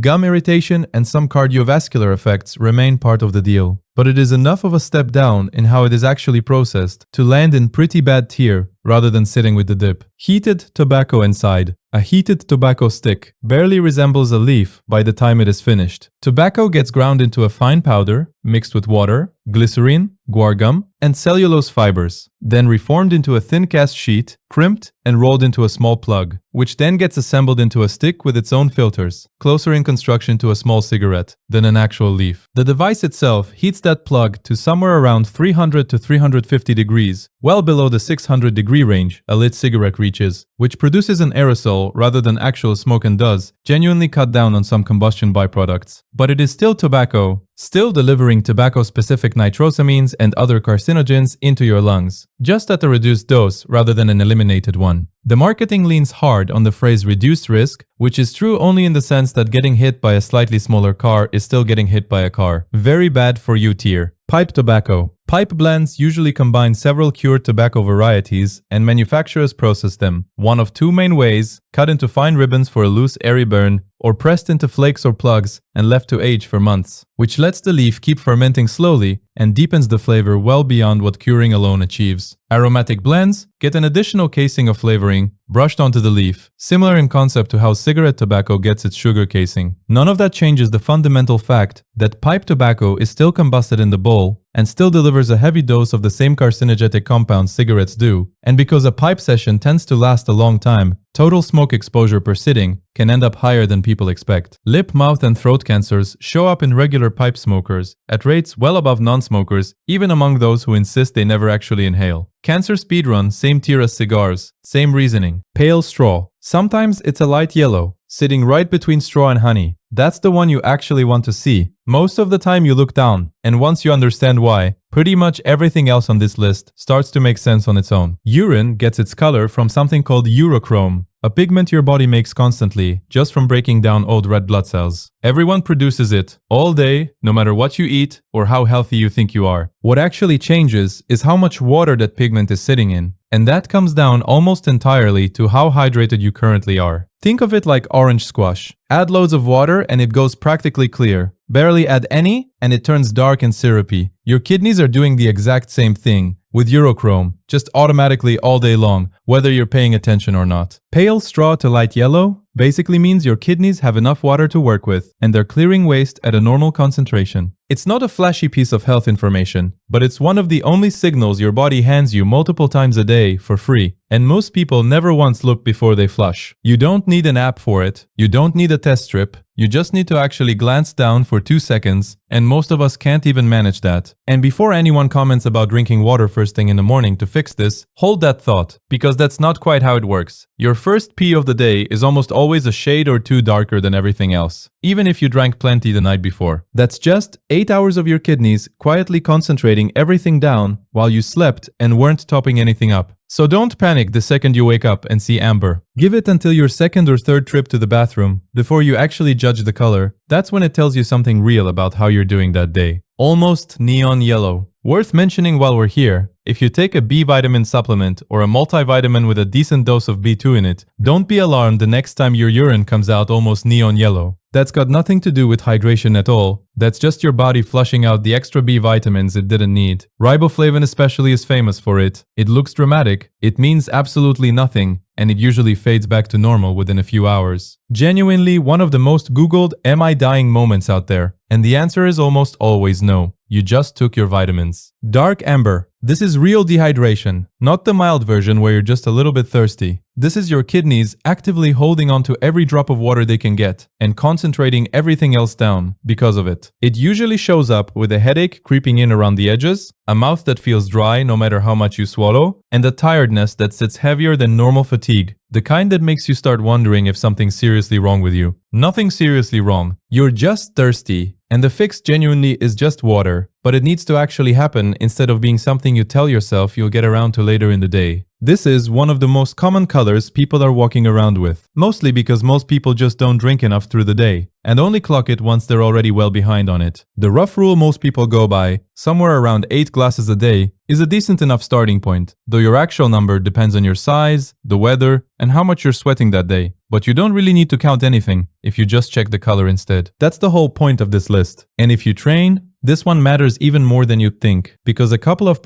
of dehydration is enough to quietly tank your strength and your focus without you ever consciously feeling thirsty for it. Just quickly, YouTube is telling me that over 93% of you who watch are not subscribed. So if you are enjoying the videos and want to support me, hit that subscribe button. It helps me more than you can imagine. Almost completely clear. This is where people usually get it backwards. You're probably thinking clear must be the trophy version, since dark urine gets hammered into everyone as the dehydration color, so hard that the total opposite starts to feel like winning. It's not really winning. Clear urine usually just means you're drinking more water than your body currently needs and fast enough that your kidneys can't concentrate it at all before it passes straight through. Once in a while, that's genuinely not a problem. But doing it constantly starts diluting your electrolytes, sodium especially, and in extreme or prolonged cases, that dilution is what causes water intoxication, which is rare, but it is genuinely dangerous. Pale straw is the actual target here, not clear. If you're completely clear every single time you go, you can probably ease off the bottle a bit. And this trips up a lot of people who are trying to do everything right. They see a fitness influencer say, drink a gallon a day, they set a reminder, they chug on schedule regardless of what their body's actually asking for, and they end up clear all day thinking they've nailed hydration. You haven't nailed it, you've just overshot it. Your body already tells you exactly how much it needs. You just have to actually check instead of following a number someone else made up for a completely different person. Cloudy or murky? This is more of a texture issue than a color one, and it usually comes down to one of three things: a urinary tract infection, kidney stones forming, or already sitting there, or urine that's just concentrated enough to have extra minerals floating in it. UTIs alone make this a fairly common entry on this list. Women especially tend to deal with at least one at some point in their life. If the cloudiness shows up alongside a burning feeling, or you're suddenly running to the bathroom way more than usual, that combination points pretty clearly at infection, rather than just concentration. Most of the time, this clears up with water and a bit of patience, but cloudiness that keeps coming back is worth a mention at a checkup, rather than waiting for it to turn into something more painful than it needs to be. Bright orange. This gets treated like an emergency the second people see it, and most of the time it really isn't. 1. The most common cause is just concentrated dehydration. Orange basically being what amber turns into once your kidneys have squeezed almost all the water out of what they're sending out. Certain medications cause it too. Rifampin is the classic one, along with a handful of laxatives and antibiotics. Eating a big amount of carrots, sweet potato, or anything loaded with beta-carotene can tint it slightly orange for a day as well. And that's completely harmless. It's just your body clearing out the extra pigment. The version that actually deserves your attention is when orange urine turns up alongside pale, chalky stools. That combination usually means bilirubin, a waste product your liver is supposed to be sending out through your bowels, is instead backing up and getting pushed out through your kidneys because the normal route is blocked somewhere. That's a liver or bile duct conversation, not a hydration one, and it's the one version of orange urine that should send you to a doctor instead of a water bottle. And speaking of your body reacting to what you're actually giving it, this is basically the whole reason I built Blandisband the way I did. 102 recipes, all high protein, all built so you actually hit your numbers without eating like you're being punished for wanting to be lean. There's a homemade Big Mac in there, sitting at over 50 grams of protein, along with Fakeaway Canes and Chick-fil-A. Proper dinners, snacks, treats, the lot. All with the macros printed right on the page, so you're never guessing. It's 50% off right now, first link in the description, and honestly, it takes the guesswork out of the exact stuff we're talking about here, what you're putting in versus what your body ends up telling you about it a few hours later. Pink or red? This is the one that actually makes people's stomach drop, and most of the time, it's beetroot, not blood. Beetroot pigment passes through some people's system almost completely intact, and comes out looking uncomfortably close to blood, and that happens more in people whose stomach acid runs a bit lower than average, which is a real and pretty common trait, not some kind of disorder. Blackberries and rhubarb can do a milder version of the same thing, so before you panic, think back on what you actually ate in the last day or so. But if it genuinely wasn't food, actual blood in urine is called hematuria, and it doesn't take much of it to change the color dramatically. Less than a teaspoon in a full bladder is enough to turn it visibly pink. Causes range from something as ordinary as a UTI, to kidney stones, to things that do need a proper look from a doctor, Unexplained pink or red urine isn't something to just sit on and hope it sorts itself out on its own. It's also worth knowing that hard training can do a milder version of this too. Long-distance runners get something called runner's hematuria sometimes, basically the bladder wall getting a bit knocked around from repeated impact over miles and miles. It usually settles within a day, but it's still worth ruling out food first, then checking if it lines up with a genuinely brutal session, before you go straight to the worst-case scenario in your head. Foam that will not go away. A little foam now and then is nothing. That's just air mixing in from a fast stream, and it disappears within seconds. Foam that's thick, sticks around, and shows up basically every time you go is a different story entirely. That kind of foam is usually protein, which your kidneys are supposed to filter out and keep in your bloodstream, where it belongs. When the filtering units in your kidneys are damaged or under strain, protein starts leaking through into your urine. And because protein interacts with water differently than waste does, it creates bubbles that just sit there on the surface, refusing to disperse. This one's easy to miss because it doesn't hurt and it doesn't smell unusual. It just looks a bit like a bad pint that's gone flat wrong. And I know what you're already doing. You're 3 tabs deep into a kidney disease search engine spiral. Close it, read the next bit first. If it's a one-off, don't worry about it. If it's consistent, that's genuinely worth a mention to a doctor before it turns into something bigger down the line. Brown, or the color of cola, this deserves more attention than most people give it. Severe dehydration, pushed far enough, can get close to this shade, but brown or cola-colored urine more often points to something specific going on internally. Liver problems can cause bilirubin to build up and darken urine this way, similar to that orange and pale stool combination, but further along the same road. It's also strongly linked to something called rhabdomyolysis, which is muscle tissue breaking down faster than your body can clear it out, usually from an absolutely brutal workout, a crash injury, extreme heat exertion, or certain medications. The muscle protein released during that breakdown is what your kidneys struggle to process, and it can genuinely damage them if it's left unaddressed. So if you did the hardest session of your life yesterday and your urine looks like cola this morning, that's not something to shrug off and hope goes away. That's a same-day phone call, not a wait and see. Blue or green? This sounds like a joke, and honestly, it's one of the more harmless entries here, once you rule out the obvious. Certain dyes used in medical imaging and some bladder function tests will turn urine blue or green for a day, and a few medications do the exact same thing as a known side effect. There's also a very rare genetic condition, sometimes nicknamed blue diaper syndrome because it usually shows up in infancy, that causes it permanently, but the odds of that explaining it for an adult watching this video are close to zero. If it happened once and it lines up with something you took or a test you had done recently, that's genuinely the whole story. Nothing more to it. Purple. This is the rarest one on this list by a long way, and it shows up almost exclusively in people with a long-term urinary catheter. So if that doesn't apply to you, this one's more of a curiosity than something to actually check for. It happens when certain bacteria in the urinary tract break down an amino acid called tryptophan into compounds that turn red and blue when they react with each other, and the mix produces this striking purple tint in the collection bag. It's got an actual medical name, purple urine bag syndrome, and despite how dramatic it looks, it's usually more of a sign of bacterial overgrowth needing management than an actual crisis. It's one of those facts that sounds made up until you see it happen once in front of you, and then you never forget it. And color isn't even the only signal here. Smell tells you something too, even though nobody wants to talk about that part. A sweet or faintly fruity smell isn't your imagination, and it's not something to just laugh off. It can be one of the early signs of blood sugar running too high, since your body starts trying to get rid of excess sugar and ketones through urine, when it can't process them properly elsewhere. That one's worth checking with a doctor if it keeps happening, not just once after a weirdly sugary day. A strong ammonia smell, on the other hand, is usually much simpler. It's just concentrated urine again. The same story as dark amber, your body doing exactly what it's supposed to, with less water available to work with. And if you've ever eaten asparagus and wondered why your urine smells so specifically off about 20 minutes later, that's a genuinely harmless quirk. Asparagus contains a sulfur compound that some people's bodies break down into something a bit pungent, and not everyone even has the gene to smell it in the first place, which is why this ends up being one of those things people argue about at dinner and never actually resolve. Pareidolia. This is the one where your brain insists on finding faces in things that absolutely do not have faces. Burnt toast, electrical sockets, the front of cars, clouds, tree bark, random patches of bathroom tile. Your brain is so obsessed with detecting faces that it would rather invent one that is not there than miss a real one that is. And the mechanism behind this is not random. There is a region called the fusiform face area that is essentially a dedicated face detector detector, and it has a strong bias toward false positives. The evolutionary logic is brutal but simple. If you saw a face in a bush and it was nothing, you wasted half a second. If you missed a face in a bush and it was a predator or another human about to attack you, you are dead. So the brain calibrated itself to over-detect faces forever, and now you are stuck seeing them in two dots and a curve no matter how clearly you know it is just a power outlet. It is also why people see religious imagery on toast or in the texture of rocks. The brain is not malfunctioning, it is doing exactly what it was built to do, just way too aggressively for modern life. Change blindness. This one is properly disturbing once you actually understand it. You can be looking directly at something while it changes right in front of you and not notice. Researchers have done experiments where someone asks a stranger for directions, then briefly gets blocked by two people carrying a door. And during that moment, a completely different person swaps in to continue the conversation. Different face, different clothes, different height. And roughly half of the participants do not notice. They keep giving directions to a new human as if nothing happened. The reason is that your visual system does not actually record everything in front of you the way you think it does. It only properly attends to a small part of the scene at a time, and your brain stitches together a sense of continuity using assumptions and predictions. So if something changes outside that narrow focus, or during a brief interruption,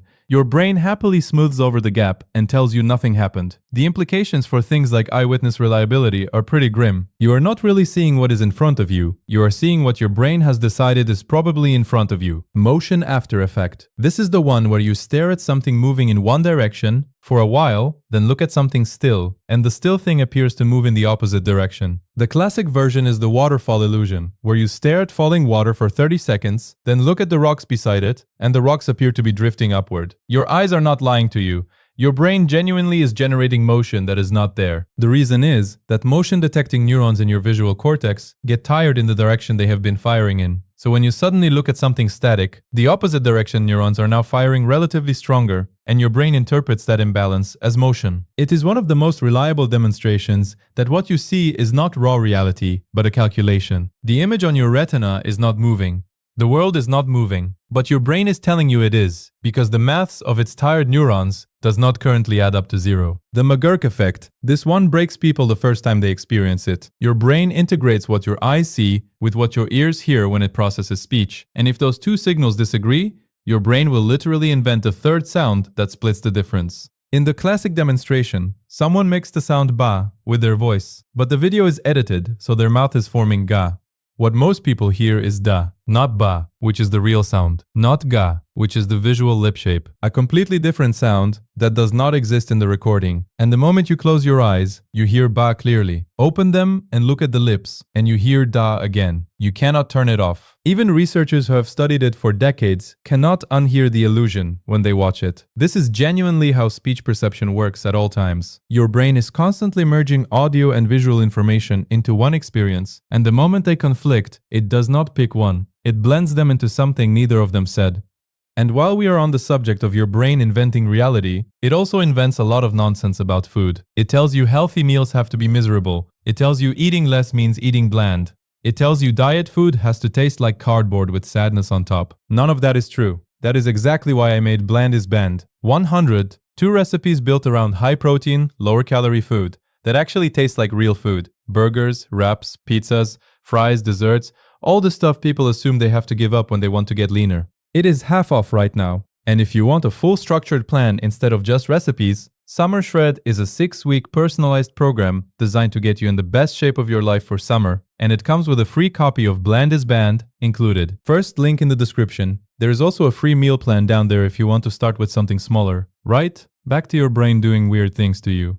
Filling in the blind spots. Each of your eyes has a literal hole in its visual field. There is a spot on the retina where the optic nerve attaches, and there are no photoreceptors there, which means there is a section of the world that your eye is physically incapable of seeing. And yet, you never notice it. You do not walk around with 2 dark patches in your vision. Your brain just makes up what should be there based on whatever is around it. If you are looking at a wall, the brain decides that bit of the wall continues into the missing patch. If you are looking at a face, the brain decides the face continues. It is not borrowing the information from the other eye either, because the blind spot is still there even when only one eye is open. The brain is just guessing, and it is so confident in its guesses that you have spent your entire life being shown a partially fabricated version of your visual field without ever realizing. You can prove it with a simple dot test on paper.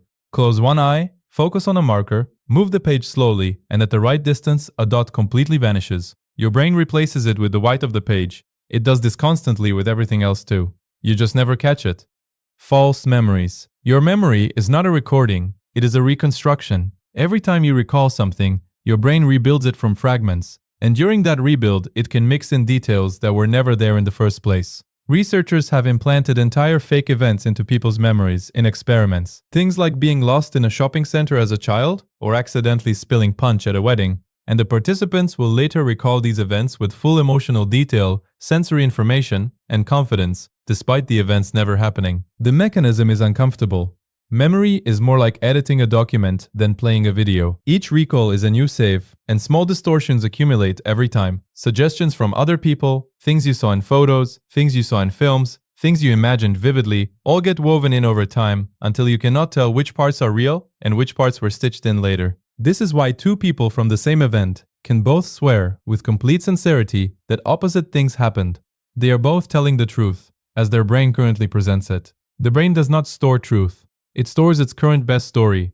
Motion-induced blindness. This is the one that genuinely looks like a bug in your eyes when you see it for the first time. Stare at a moving pattern of dots for a few seconds, with a few stationary colored dots placed in front of it, and the stationary dots will completely disappear from your vision. They are still there. The light from them is still hitting your retina. Your brain just decides they are not interesting enough to keep showing you because the dominant moving pattern has taken over your attention. So it edits the static dots out entirely. They blink out of existence one by one and reappear when you blink or shift focus. And this is happening in less dramatic forms all the time. Your brain is constantly deciding what is worth your conscious attention and what can be suppressed in the background, and sometimes things you would absolutely want to notice fall into the suppressed pile. The unsettling part is that you have no way of knowing what your brain is currently choosing not to show you. The dots are gone. As far as your conscious experience is concerned, they were never there.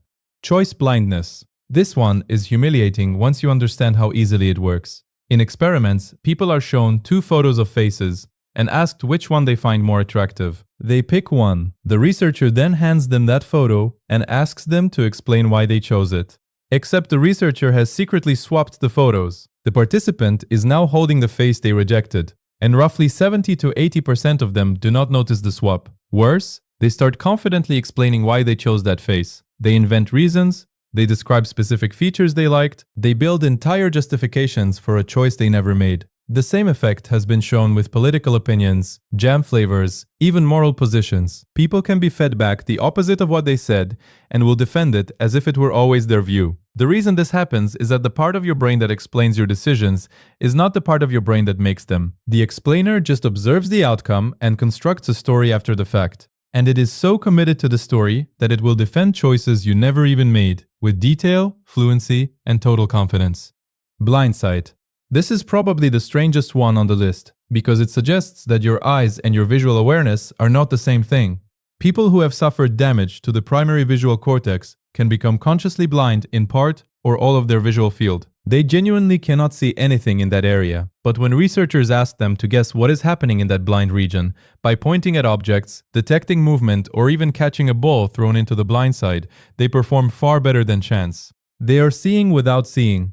The visual information is reaching their brain through secondary pathways, processing through regions involved in motion and reflex, but never arriving at the part of the brain that produces conscious awareness. So they react accurately to things they swear they cannot see. The implication is that vision is not one thing. It is layered. Most of what your visual system does happens completely outside of your awareness, and the small slice you do experience consciously is just the tip of a much larger, mostly invisible operation. You are essentially running on autopilot far more than you realize, and your conscious self is the last to know. Just quickly, YouTube is telling me that over 93% of you who watch are not subscribed. So if you are enjoying the videos and want to support me, hit that subscribe button. It helps me more than you can imagine. Cigarettes. A cigarette works by burning tobacco so you can pull the smoke deep into your lungs. And your lungs happen to be the fastest drug delivery system your body has. They've got an enormous surface area packed with blood vessels, so the nicotine crosses into your bloodstream almost instantly and reaches your brain in around 10 seconds. Once it's up there, it triggers a burst of dopamine, the chemical that makes you feel good and rewarded. And that fast, sharp spike is exactly what makes cigarettes so brutally addictive. because your brain learns it can get a reliable hit in seconds and starts demanding another one the moment the level drops. That's the hook. The actual damage is a separate story, and it comes down to combustion. When tobacco burns, you're inhaling tar, which coats the inside of your airways and paralyzes the tiny hairs called cilia that are supposed to sweep dirt and mucus out of your lungs. So everything you breathe in just starts building up. Over the years, that turns into chronic bronchitis and emphysema, where the little air sacs in your lungs break down and you slowly lose the ability to pull in a full breath. And it's the same damaged tissue that leads to lung cancer. On top of that, you're breathing in carbon monoxide, which grabs onto your red blood cells in place of oxygen, so your heart has to work harder to move less oxygen around your body. That extra strain, along with the way the chemicals in smoke stiffen and clog your arteries, is what drives heart attacks and strokes in smokers. And it doesn't stop there, because the same carcinogens travel everywhere your blood goes, which is why smoking is tied to cancers of the mouth, throat, bladder, and pancreas too. Cigars. A cigar works a little differently, because most people don't drag the smoke into their lungs. They hold it in the mouth, so the nicotine absorbs more slowly through the lining of the cheeks and gums, instead of flooding in through the lungs. That slower absorption is actually why cigars can feel less compulsive than cigarettes, since there's no instant spike to the brain, but the nicotine still gets in and still builds a real dependence over time. What makes them dangerous is the sheer amount of tobacco, because a single cigar can hold as much as a whole pack of cigarettes. When you hold that smoke in your mouth, the lining of your cheeks, lips, tongue, and throat is soaking in carcinogens the entire time, and that's exactly why cigars are so heavily linked to cancers of the mouth, throat, voice box, and esophagus, often in people who swear they never took a puff into their lungs. Anyone who does inhale is basically back to cigarette territory, adding lung damage and heart disease on top. Day to day, you'll also see it in stained teeth, chronic gum disease, and tooth loss, because the mouth takes the first and heaviest hit. Hookah. Hookah works by heating flavored tobacco with a lump of burning charcoal and drawing the smoke down through water before you breathe it into your lungs. Because it still goes into the lungs, the nicotine reaches your brain quickly and hooks you the same way a cigarette does. And the water cooling and sweet flavor just make it easier to take bigger, smoother pulls. So you often take in far more nicotine than you realize, without it ever feeling harsh. The problem is that the charcoal produces high levels of carbon monoxide along with heavy metals, which is why hookah users can genuinely get dizzy, nauseous, and headachy from mild carbon monoxide poisoning during a long sit. And because a session can run close to an hour of steady puffing, the total volume of smoke, tar, and carcinogens reaching your lungs can far outweigh a single cigarette, which puts you at the same risk of lung cancer, reduced lung function, and heart disease over time. On top of that, everyone passes around the same mouthpiece, which is an easy way to spread cold sores, colds, and other infections from person to person. Just quickly, YouTube is telling me that over 93% of you who watch are not subscribed. So if you are enjoying the videos and want to support me, hit that subscribe button. It helps me more than you can imagine. Vapes and e-cigarettes. A vape works by heating a nicotine liquid into an aerosol that you breathe into your lungs. So just like a cigarette, it uses the fast lung route straight to your brain. What makes vapes especially addictive is the form of nicotine they use, called nicotine salts, which is chemically smoothed out so it doesn't burn the throat, letting you comfortably inhale very high concentrations. That means you're delivering a big, fast dose to your brain, over and over, without the harshness that would normally make you stop, which is a perfect recipe for dependence. And it's even worse for teenagers, whose brains are still developing and wire those cravings in more deeply. On the damage side, vapes do remove combustion, so there's no tar and no carbon monoxide. And that's a real reduction compared to cigarettes. But you're still pulling an aerosol deep into your lungs, and that aerosol carries propylene glycol, glycerin flavoring chemicals, and often tiny metal particles shed from the heating coil, all of which can irritate and inflame the airways. Some flavoring chemicals have been linked to a serious scarring condition in the small airways, and the outbreak of severe vaping lung injuries a few years back showed how quickly certain additives can damage lung tissue. The honest catch is that we don't yet have decades of data, so the full long-term picture of breathing this every day is still being written. Nicotine pouches. A nicotine pouch works by sitting tucked under your lip, where the nicotine absorbs through the lining of your gum straight into your bloodstream, with no smoke and no lungs involved at all. That absorption is slower than inhaling, so it doesn't spike quite as sharply, but it's steady and lasts a long time. And because a lot of pouches are loaded with very high strengths, they still deliver more than enough to keep your brain hooked and craving the next one. The upside is that with no tobacco leaf and nothing burned, you skip the tar, the carbon monoxide, and most of the cancer risk that comes with smoked and chewed products, which genuinely makes them one of the lower risk ways to take nicotine. But lower risk isn't no risk. The most common damage is local, right where the pouch sits, because the concentrated nicotine and flavoring irritate and inflame the gum, causing soreness, recession, and sometimes small sores or lesions in that spot. And the nicotine is still doing its usual work throughout your body, tightening your blood vessels and pushing up your heart rate and blood pressure. And since the strengths run high, people regularly take more than they mean to and end up with nausea, hiccups, headaches, or heartburn. Speaking of cleaning things up,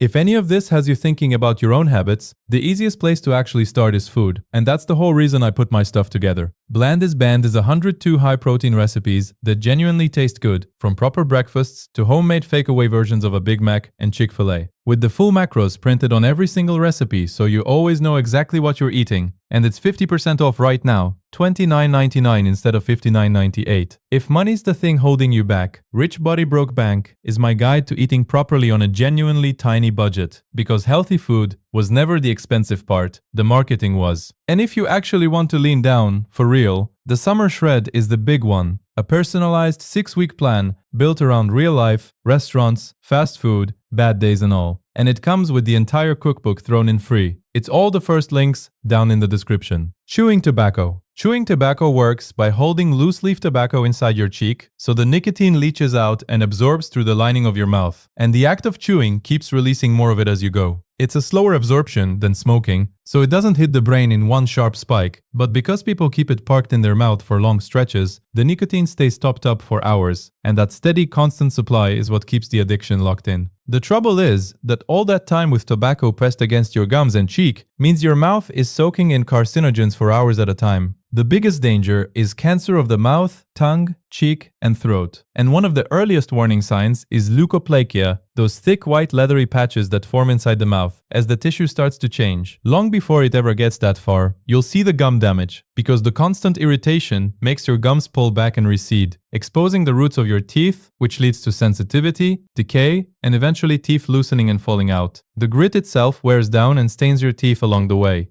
Dip. Dip works by packing finely ground moist tobacco into a pinch and tucking it between your lip and gum, and because it's ground so fine and concentrated in one spot, it releases nicotine faster and stronger than loose chew does. That quicker, harder hit is part of why dip is so tough to quit, since the dependence it builds is more intense. And because it's concentrated and sits in one fixed place, the damage focuses hard on that exact area. The gum right where you hold it takes the worst of it, receding and breaking down faster than the rest of your mouth, which exposes the tooth roots there and opens the door to decay and tooth loss in that specific spot. That same patch of tissue faces the highest cancer risk since it's in constant contact with the carcinogens in the tobacco. And with the stronger, faster nicotine hit, the spike in heart rate and blood pressure is sharper too. Snus. Snus works by tucking a small pouch of moist tobacco under your upper lip, where the nicotine absorbs steadily through the gum, without any need to spit. The absorption keeps your brain dependent, just like everything else here. The real difference is only in how it's made. It's pasteurized and processed differently, which lowers the levels of some of the most harmful cancer-causing compounds, and because of that, the data on snus really does look better than American dip when it comes to mouth cancer specifically. That said, it's still real tobacco delivering real nicotine, so you still get gum irritation and recession where the pouch sits, and the nicotine still drives up your heart rate and blood pressure. There's also ongoing concern that regular use raises the risk of pancreatic problems and can affect things like blood sugar, so calling it safe would be a stretch. Nicotine gum. Nicotine gum works by releasing nicotine as you chew it, which then absorbs slowly through the lining of your mouth when you park it against your cheek. That slow, gentle absorption is the entire point, because without a sharp spike to the brain, it can satisfy a craving without delivering the hard, fast reward that makes cigarettes so gripping, which is exactly why it's far less addictive and used to taper people off. And since it's a medical product with no smoke, tar, tobacco leaf, or carcinogens, the serious risks are gone straight away. The health effects that remain are minor and mostly local. Things like a sore jaw from overchewing, irritation of the mouth and throat, hiccups, heartburn or nausea, and most of those come from chewing it too fast and swallowing the nicotine instead of letting it absorb properly. You'll still get a mild bump in heart rate since it's genuinely nicotine, and it can become a habit of its own, but compared to everything above it, the damage is tiny. Nicotine patches. A patch works by sticking to your skin and releasing a slow, steady stream of nicotine through it across the whole day, so there's never a spike at all. Just a gentle background level, keeping withdrawal at bay. That steadiness is exactly why it's the least addictive form on this list, because your brain never gets the sudden reward it learns to chase, so there's nothing to compulsively reach for. There's no smoke touching your lungs and no tobacco touching your mouth, which means all of the cancer and gum damage is off the table entirely. The effects that are left are small, mainly redness, itching, or irritation on the patch of skin where it sits, and sometimes vivid dreams or disrupted sleep if you leave it on overnight. You'll still notice a mild rise in heart rate because nicotine is nicotine, and the one real downside is that a steady patch can't respond to a sudden craving the way gum or a lozenge can. Nicotine lozenges. A lozenge works by dissolving in your mouth, so the nicotine absorbs gradually through the lining. As it breaks down, another slow and controlled delivery, with no chewing and no spike. Like the gum, that gentle absorption is what makes it useful for quitting, rather than something that deepens the addiction, since there's no rush to the brain for your habit to latch onto. It skips the smoke, tar, and tobacco completely, so the serious risks stay away. What's left are mild, short-lived side effects, such as mouth and throat irritation, hiccups, heartburn, nausea, or the occasional mouth sore, most of which ease off as your body gets used to it. The nicotine still gives a small nudge to your heart rate and keeps a bit of dependence alive, but as far as ways to get nicotine into your body go, this is about as clean and low damage as it gets.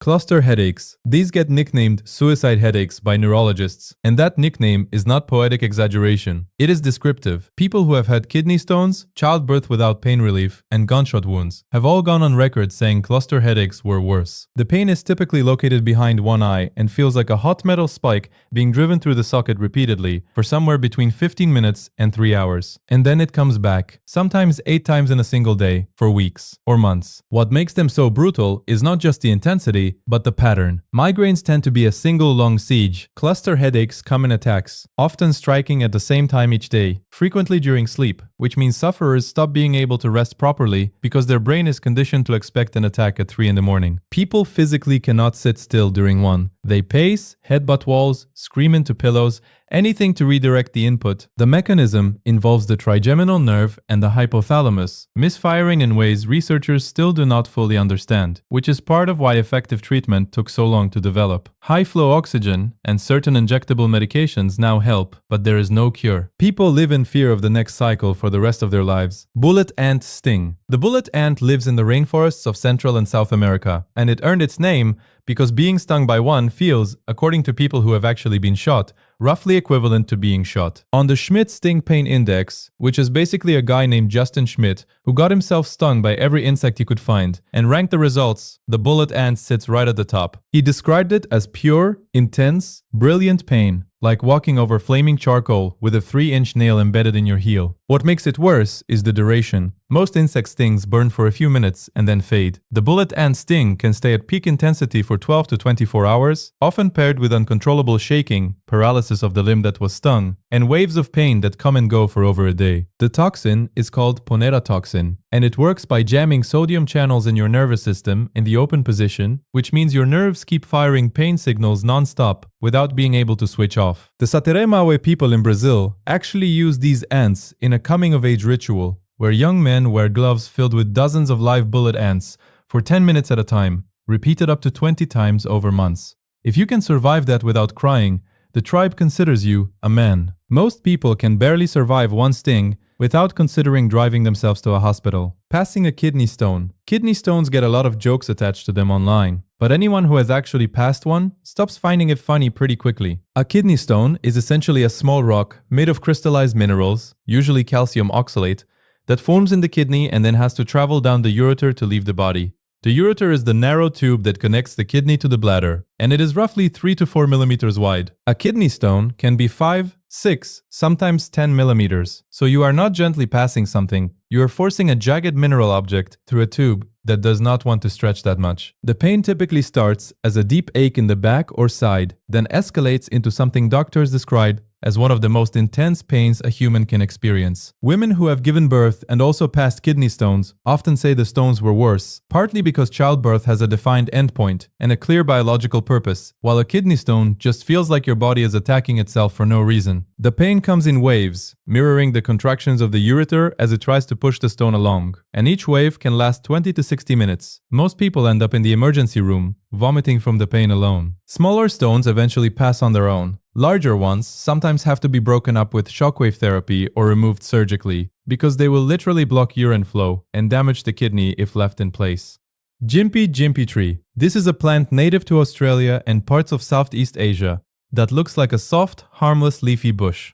It is anything but. The leaves are covered in tiny silica hairs that work like microscopic needles, and brushing against them injects a neurotoxin called moroidin directly into your skin. The initial sting is described as somewhere between being burned by acid and being electrocuted, and that is the easy part. The actual problem is that the silica needles are too small to remove easily, and they stay embedded in your skin sometimes for years, so the pain does not fade. It keeps recurring, often triggered by anything that disturbs the area, including water, temperature changes, scratching, or even just touching it. People have reported being in agony for months. There are documented cases of people taking their own lives after being stung. A British scientist who studied the plant in the 1960s described the experience as the worst kind of pain you can imagine, like being burned with hot acid and electrocuted at the same time. Australian park rangers carry antihistamines, hair removal wax to try to pull the needles out, and detailed warnings about not even touching dead leaves on the forest floor. The dried plant can still sting you a century after the leaf fell off the tree.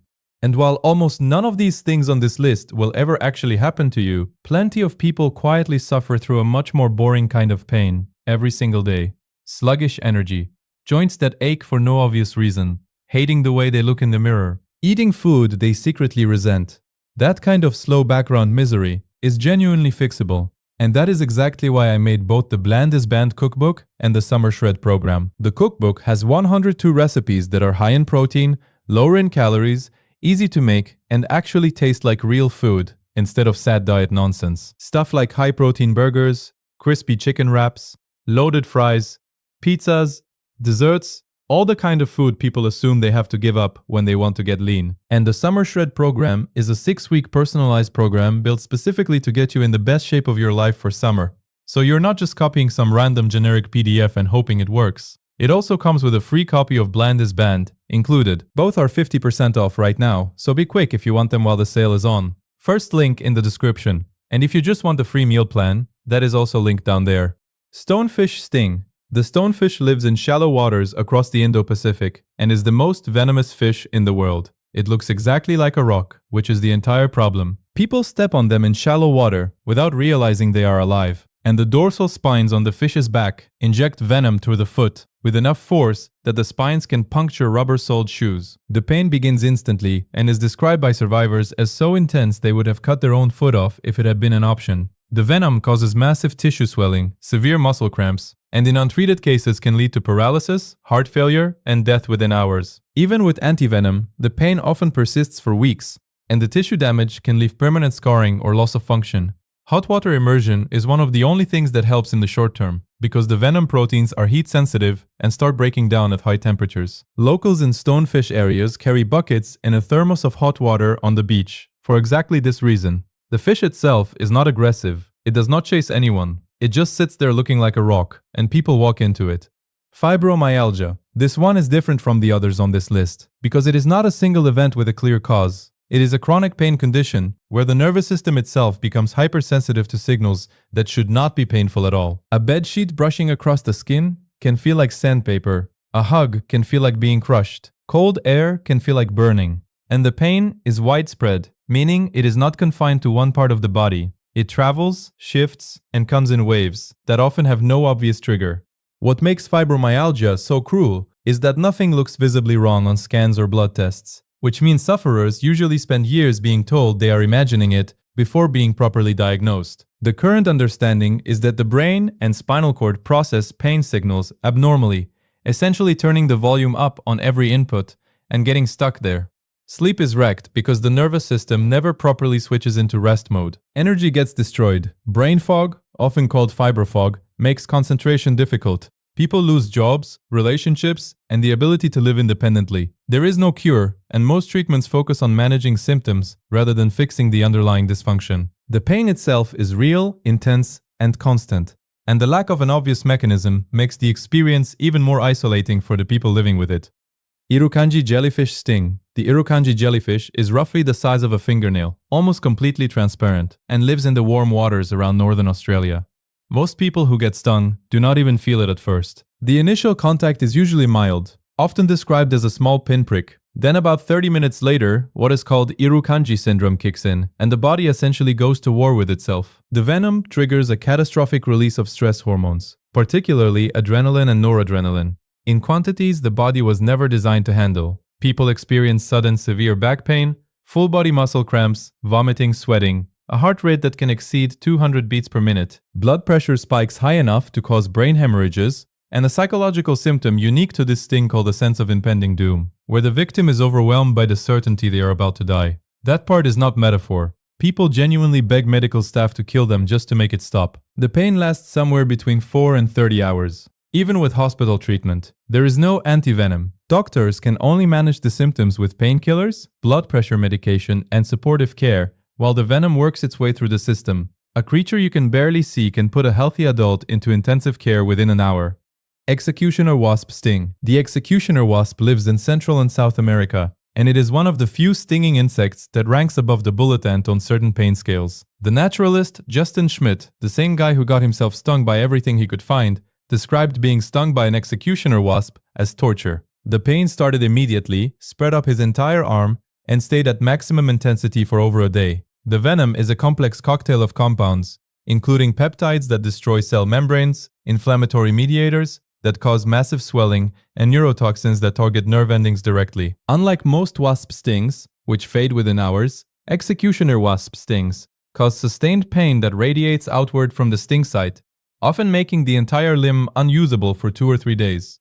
The sting site itself swells dramatically, frequently turns dark, and can take weeks to fully heal. The wasps are large, aggressive when their nest is disturbed, and will pursue threats over distance, which means encounters tend to involve multiple stings rather than just one. People in the Amazon basin have learned to recognize their nests and stay far away, because the alternative is essentially being injected with a substance that overwhelms your nervous system for several days straight.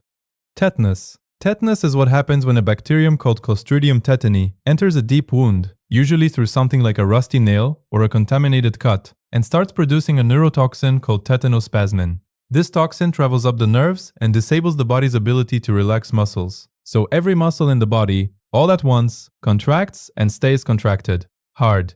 The pain comes from the contractions themselves, which can be strong enough to break bones, including the spine. The jaw locks first, which is where the name lockjaw comes from, but it does not stop there. The neck arches backward into a position called opistotonos, where the head and heels are forced toward each other while the back lifts off the ground.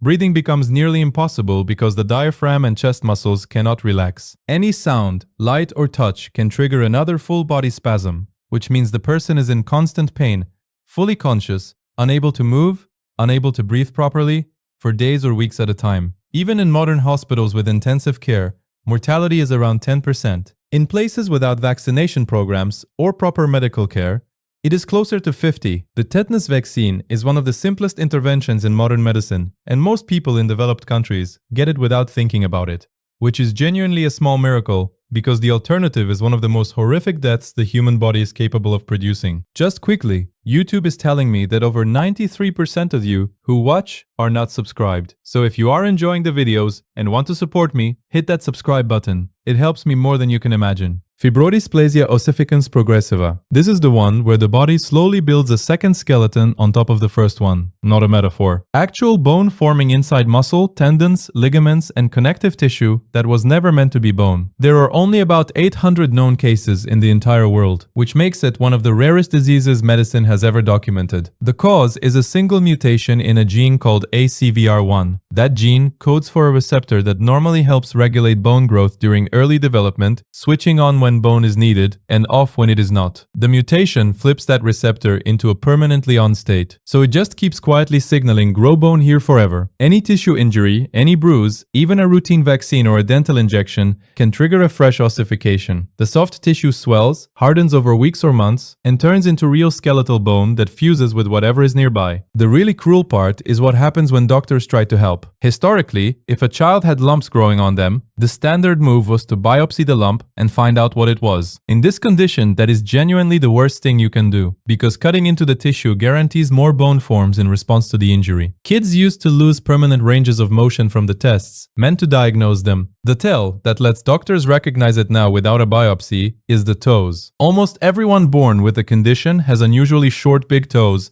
that bend inward, which is often the only warning sign in the first months of life. There is no treatment that stops the progression. The body slowly locks itself into position. Over decades, the jaw fuses, the spine fuses, the shoulders and hips fuse. Eventually, the ribcage welds solid and breathing can only happen through the diaphragm. The mind stays completely intact the entire time. Alice in Wonderland syndrome, named after the book because that is genuinely the closest thing anyone has come up with to describe it. People with this experience sudden distortions of perception, where objects, body parts, or the surrounding room seem to change size. A hand looks enormous, a doorway looks tiny. The bed feels miles wide. Time speeds up or slows down, and the person is completely aware that what they are perceiving is not real, which somehow makes it more disturbing rather than less. It usually shows up in kids, often before the age of 10, and it is most commonly linked to migraines, viral infections like Epstein-Barr, epilepsy, or just being at that developmental window where the brain is still fine-tuning how it processes sensory information. The mechanism is thought to involve unusual activity in the parietal and occipital lobes, which are the areas responsible for processing size,